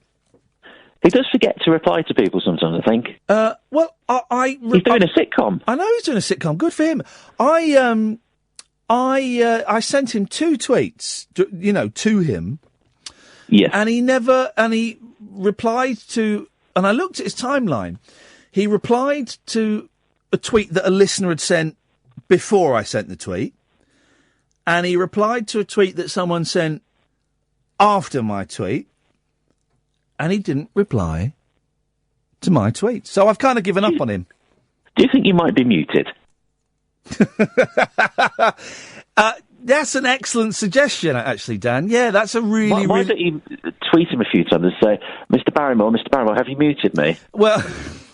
No, I'll do what you idiots do, and I'll send him an email saying, Ian, I just want to check if I'm muted, because I was a bit rude to you a while ago. I just want to check. And the only person I willingly and happily checked to see if I'd muted was someone who messaged me on Facebook, and they had a Radar diary. And I was more than happy to check, and they weren't muted. They weren't muted, but I was quite happy to go and check for them. But loads of you are muted, by the way, dear listener. Loads of you are muted, and don't think anything bad of it. It just makes my life better, and I'm really trying to. I'm stepping back from Twitter in a way that's so freeing, and I'm not replying to people, and that means some people will think, oh, maybe I'm muted when they're not. But if anybody wants to tweet Barrymore and ask him to come on my show, then I'm happy for people to do that. I may just do that. He does reply to me quite often. All right, mate. Flipping it. Don't show off. I'm in with the celebs, and there is one more. Here we go. Here we go. A gentleman called David K. Johnston. He's got a blue tick, so he must be important. Says, on the Rachel, why can't I say her name? On Rachel Maddow, I'll break a big story about Trump and his taxes. 9 p.m. Eastern. I'm staying up. John Ronson has tweeted him. I'm in London and need to sleep. Can you quickly tweet me the news now? That's the perfect thing, because just because they're living in the past doesn't mean we have to wait. Exactly. We've already had 9 p.m. The thing is, whatever it says, right, it could say that Donald Trump is penniless and he owes $60 trillion and he employs actual proper slaves, right? Right.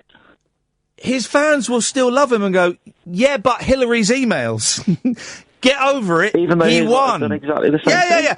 Yeah, but Hillary's email, Pizzagate. That pizza, yeah, but they abuse Hillary Clinton abuses children in a pizza restaurant and her emails. That's what they'll say. She's got a Gmail account. She can't be president. She's got a Gmail. No, it's not even. No, it's worse than that. She uses live.com. Yeah, she's on AOL. Could you get Biffo on? Biffo. I know people keep talking to me about Biffo. I don't really know who Biffo is.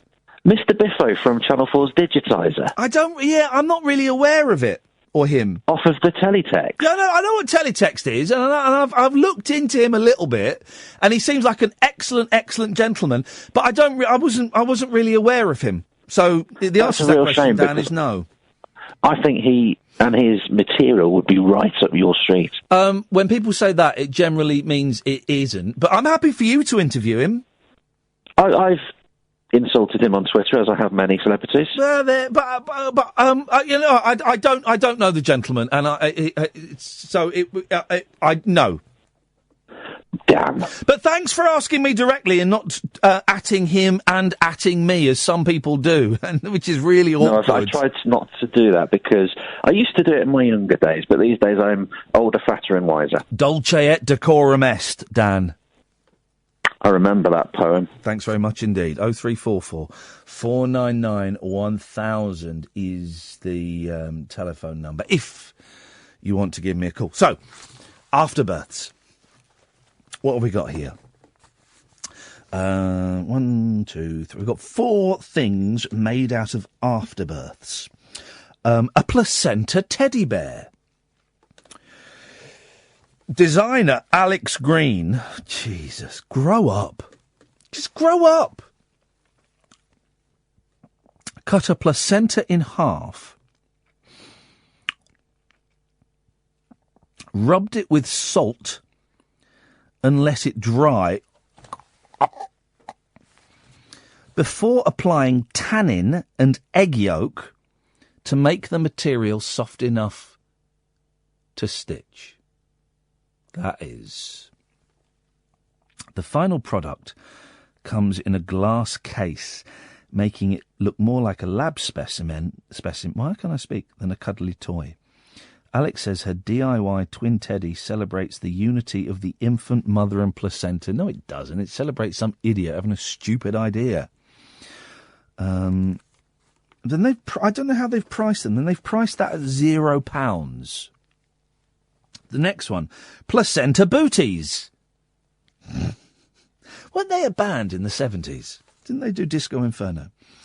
Professional taxidermist Alison Brearley, 45, fashioned her son Max's footwear from his own placenta after his birth 3 years ago.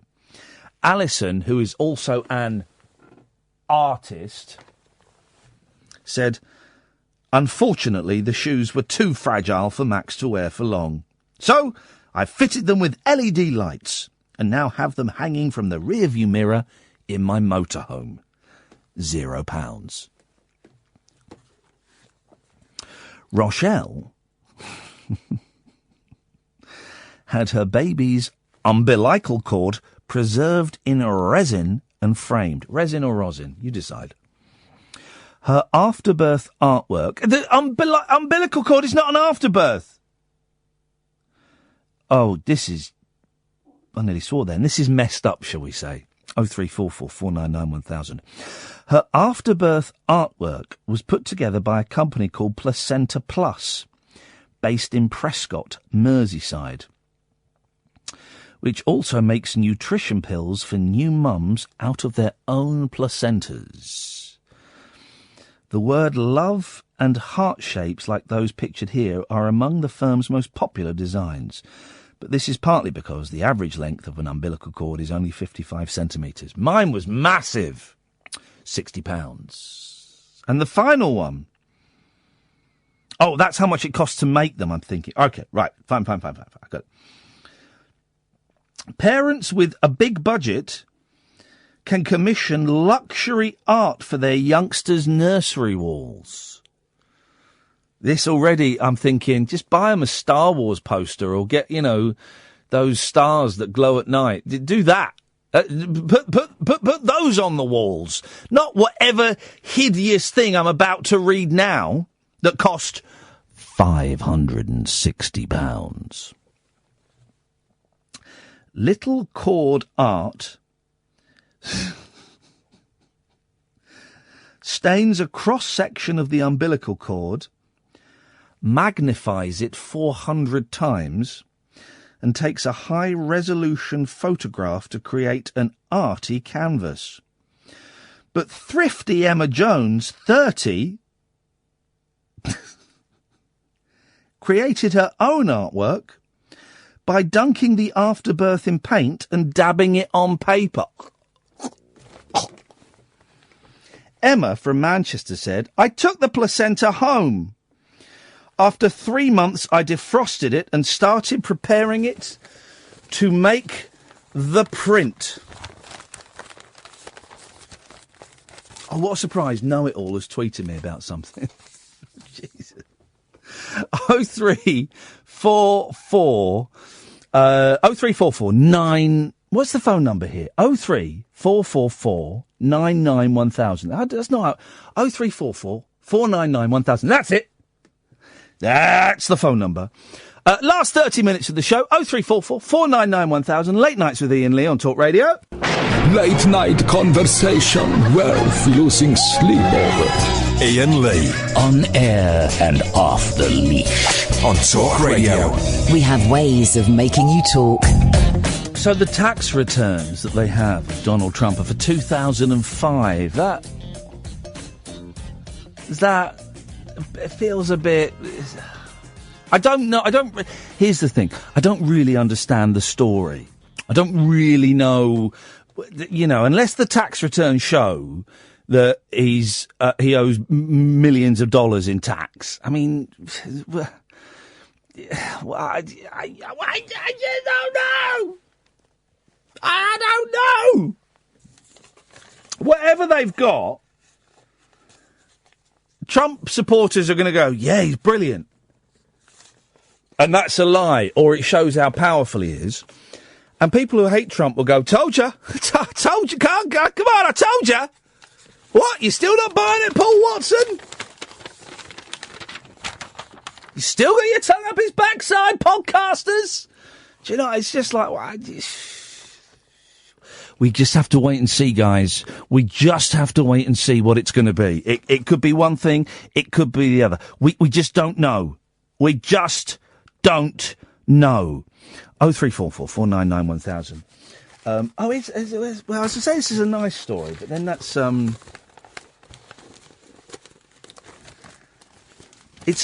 here's a human story. That's the phrase. No, it's not. No, it's human. Former Liberal leader Lord Steele. Now, David Steele is tiny, isn't he? And there's a picture of him next to his wife, and she's tiny compared to him. So, I mean, what does that mean for society? This is a nice story. But with a sad tinge to it. Former Liberal leader Lord Steele has told how he has effectively retired from public life as his wife Judy battles mental illness. She has been in hospital with depression for 9 months after having bipolar disorder diagnosed, he revealed. The peer, 78. David Steele, 78. The peer, 78, spoke candidly, urging more focus in Britain on the ageing population. Lady Steele, 76, a drama producer and novelist, played a key role in her husband's career after their marriage in 1962. She was by his side when he was elected to the Commons in 1965. Through his 12 years as Liberal leader in the 70s and 80s, blah, blah, blah, blah, blah, blah. To celebrate her 70th birthday, she horrified her husband by having a tattoo of a pink jaguar. Another word they can't say in America, they say jaguar. Jaguar. Jaguar. Jaguar. Etched on her shoulder.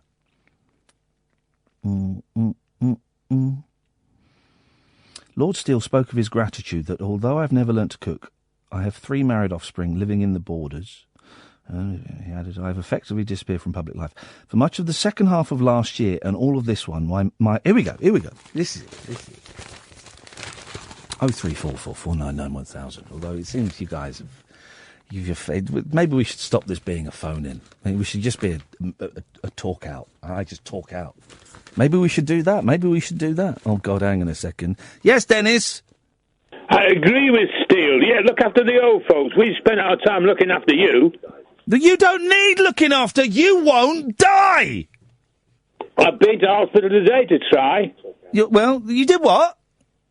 I had to go to hospital today. What's wrong? On my nut. They had to take a chunk out of it. Well, I thought that was benign, the growth on your nut.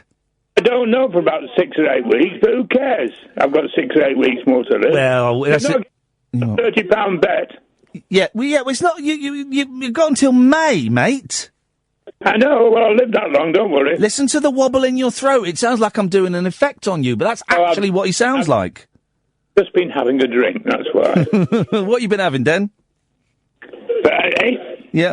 What have you been drinking, Dennis? Would you believe juice to make me go to the toilet? Plum juice is what they call it. Plum juice. That sounds very apt. Well, thanks for telling us about your plums.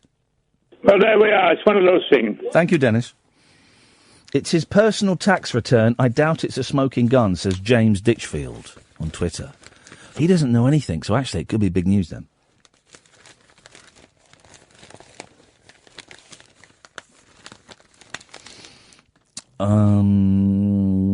Oh, yeah.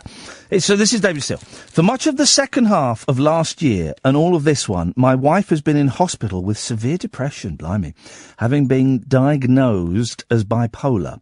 The condition, formerly known as manic depression, affects 1 in every 100 people and causes mood swings that can leave the sufferer lethargic and unable to carry out day-to-day tasks. Other times they are hyperactive and euphoric. Lord Steele said that looking after his wife had made him think and read more about mental health. The experience of living alone has taught me we are not doing enough to tackle the problem. Mm-hmm.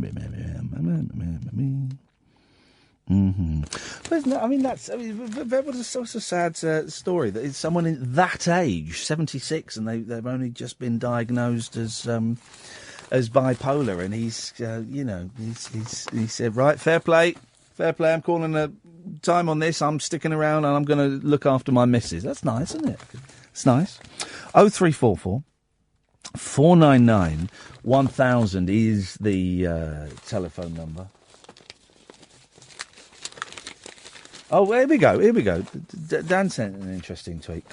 A former presenter used to do overnight shows without callers on purpose. Really annoyed the more entitled callers. It was great. I know what you mean. I do wonder, right? I do wonder where this show is going, and I do think about it quite a lot because it's my job. It's my job is to make this show as interesting as I can, and it's a pretty good show, isn't it? It's a fairly decent show, and we had some great guests, and Korean Billy was superb. We've got some brilliant guests coming up, the Hollow Earth Man, Nicholas Parsons, but I really hope that Bernard Cribbins one comes off, because that'll be great, because he's done everything. He's had hit records, he's been in movies, he's been on TV, he was in one of my kids' favourite shows, what's he called, Salty Jack? Old Jack's Boat, or whatever it is. Absolutely brilliant. Oh, so here's someone we should get on, and I'll send her a text, Helen Lederer. Helen Lederer will be a good guest. I've got her number somewhere, I'll send her a text. I say I've got her number somewhere, in my phone, is what I'm saying. I like Helen, and we sort of... we've crossed paths a few times. So I do think about the show quite a lot, because this is my job, and you listeners are the audience, and I want the show to be as good as it can be. And I do, and I'm not just saying this because I then want you to go, oh no, we think the show's brilliant, we think, because whatever. But I do wonder where I can take this show next, and I don't mean in terms of radio station. I'm here and I'm very happy here. But what I can do next, what's the next? I don't know what the next thing is. I get bored doing the same thing over and over again. It's the only radio show, right, that I can think of where we try and make every night completely different from the night before. Every night, completely different. We're coming up to a year next week, I think. A year of this station. And so however many shows that is, let's say it's, I don't know, let's say it's 300 shows, right? Pretty much every one of those 300 shows is different from the one before, which is different from the one before. Very few times I'm talking about me and Kath and Ed, very few times have we gone back and retrod stuff, and it would be, and I know that I'm making it much harder for myself by doing that, but I can't do that thing of coming in and doing the same show, and now it's 10:15, and we get the showbiz reporter on, and after 11, of course, it's Tuesday night. After 11, we'll be doing, just where it's all formulaic. You go, well, it's Tuesday and it's 11 o'clock. That means it's time for your horoscopes, whatever. It would be easy to do that. What would be? Have we got a showbiz correspondent booked for this Thursday's show? We always do showbiz on a Thursday. Come on, guys.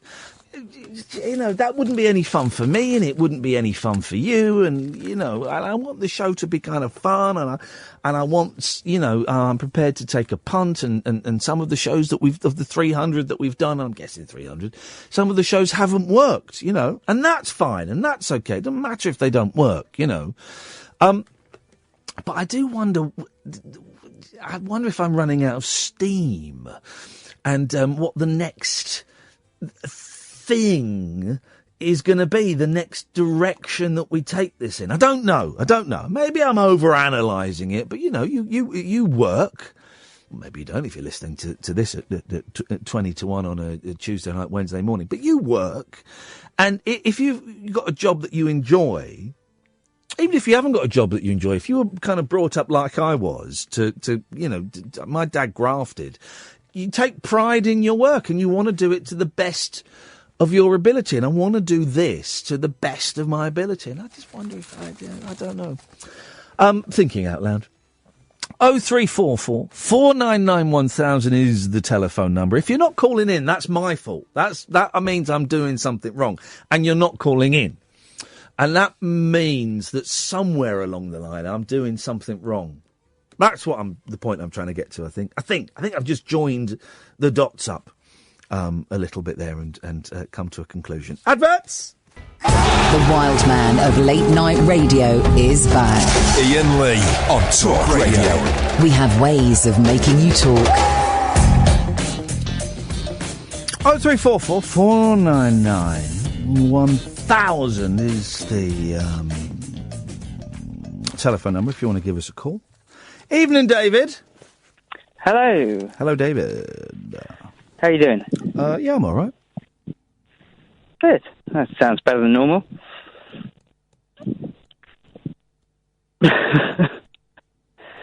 It's sounding quite slow tonight. I've only been listening for the last half hour or so. Right. It's sounding quite slow. It's certainly sounding slow now. Yeah, I'm sure. You were talking about Afterbirths. Yes. It's not really an Afterbirth story, but I just got on the I got on the train about half an hour ago from King's Cross. Right. And there was a few people waiting for the loo, and so I just sat down by the loo, waiting, as you do. This girl came over, and she sat down, and she started talking to me. And I was like, yeah, I'm just waiting for the loo. And she was like, oh, okay. I said, oh, well, you go first, that's fine, I'm all right. Yeah. And so she went in, and then I went in after her. And, well, when you go into a public loo, I always wipe the seat. And there was like this kind of, I don't know, it's a bit grim. I'm not sure I should really talk about it. But yet you've called in to talk about it. Well, no, that's not why I called in. But well, why did you call in then? I don't know really.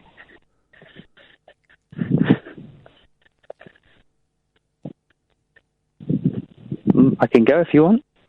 I don't know why. I don't know what you called in for. You called in to say the show was slow and then to half tell me a story. And... No, I didn't mean it in a bad way. No. It's just different tempos, isn't it? It is quiet on the phones, and that means that I'm probably doing something wrong. But why? But there must have been some reasoning behind you picking up the telephone and calling in. Oh, right. Okay, it's only because you've been talking about Afterbirths. Yes. And And so you're talking about menstrual blood? Is that where the story's going? Urine, feces? Where's it going?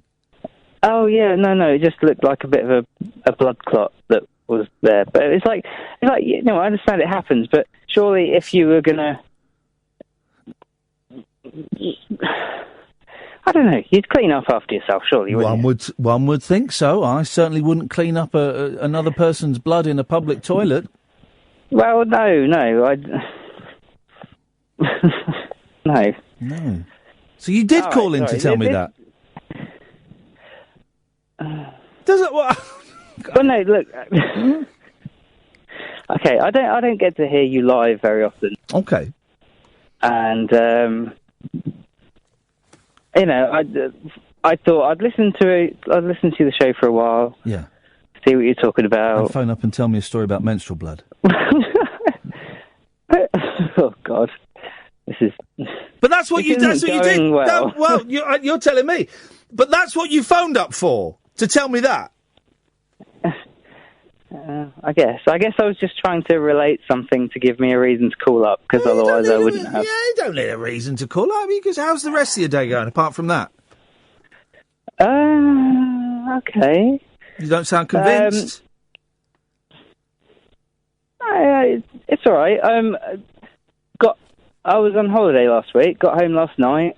Yeah, that's always a bummer coming back from a holiday. It's always a bummer. Yeah, the wife was really upset coming back from holiday. Yeah. So yeah, it's a bit of a bummer. And then to cap it all, you found some menstrual blood in a public toilet on a train. They say it comes in threes, though, so who knows what the third thing's going to be. Oh, yeah, what's next? Yeah, what's next? Well, God. Well, I'll tell you what's next. I'm cutting you off. Guys, anyone? Anyone, guys? Now, this is a strange story from Britain's greatest newspaper, The Sun. 2 docile tortoises launched into a sex frenzy when 50 Shades of Grey came on the TV. Come on, guys. I know you're The Sun, and you're Britain's greatest newspaper, but. Ben Leo, when you wrote this story, really? Did you want to knock off early or something? Is that why you submitted this, Mr. Leo? Owner Jack Osborne, not that one, was amazed to see male Raphael mount platonic female Donatello as topless Christian Grey seduced Anna Steele. Dad of one Jack, 26, filmed the reptile romp on his phone as his wife Sammy, spelt with 2 I's, was engrossed in the steamy film. He said, "Out of the corner of my eye, I noticed something moving in the tank. I knew what was coming. I was sniggering. Only lasted a couple of minutes, and Raphael jumped off and walked away." Jack's 21-second footage shows Gray, played by Jamie, and Dornan. Come on, guys. Evening, Josh. Hey, you all right? Yes. Just a quick one, really. Go on, said boss. Earlier, wanted to go to South Korea as well as North Korea. I have been to North Korea, so... Oh, mate, you call in with only 3 minutes of the show. Tell me all about it. What was it like? I'd give it a little tiny, a little bit of a teaser. I'm so envious. Genuinely, it's one of my ambitions is to go to North Korea. What was it like? Kind of as you'd expect, but a bit more relaxed, really. Yeah.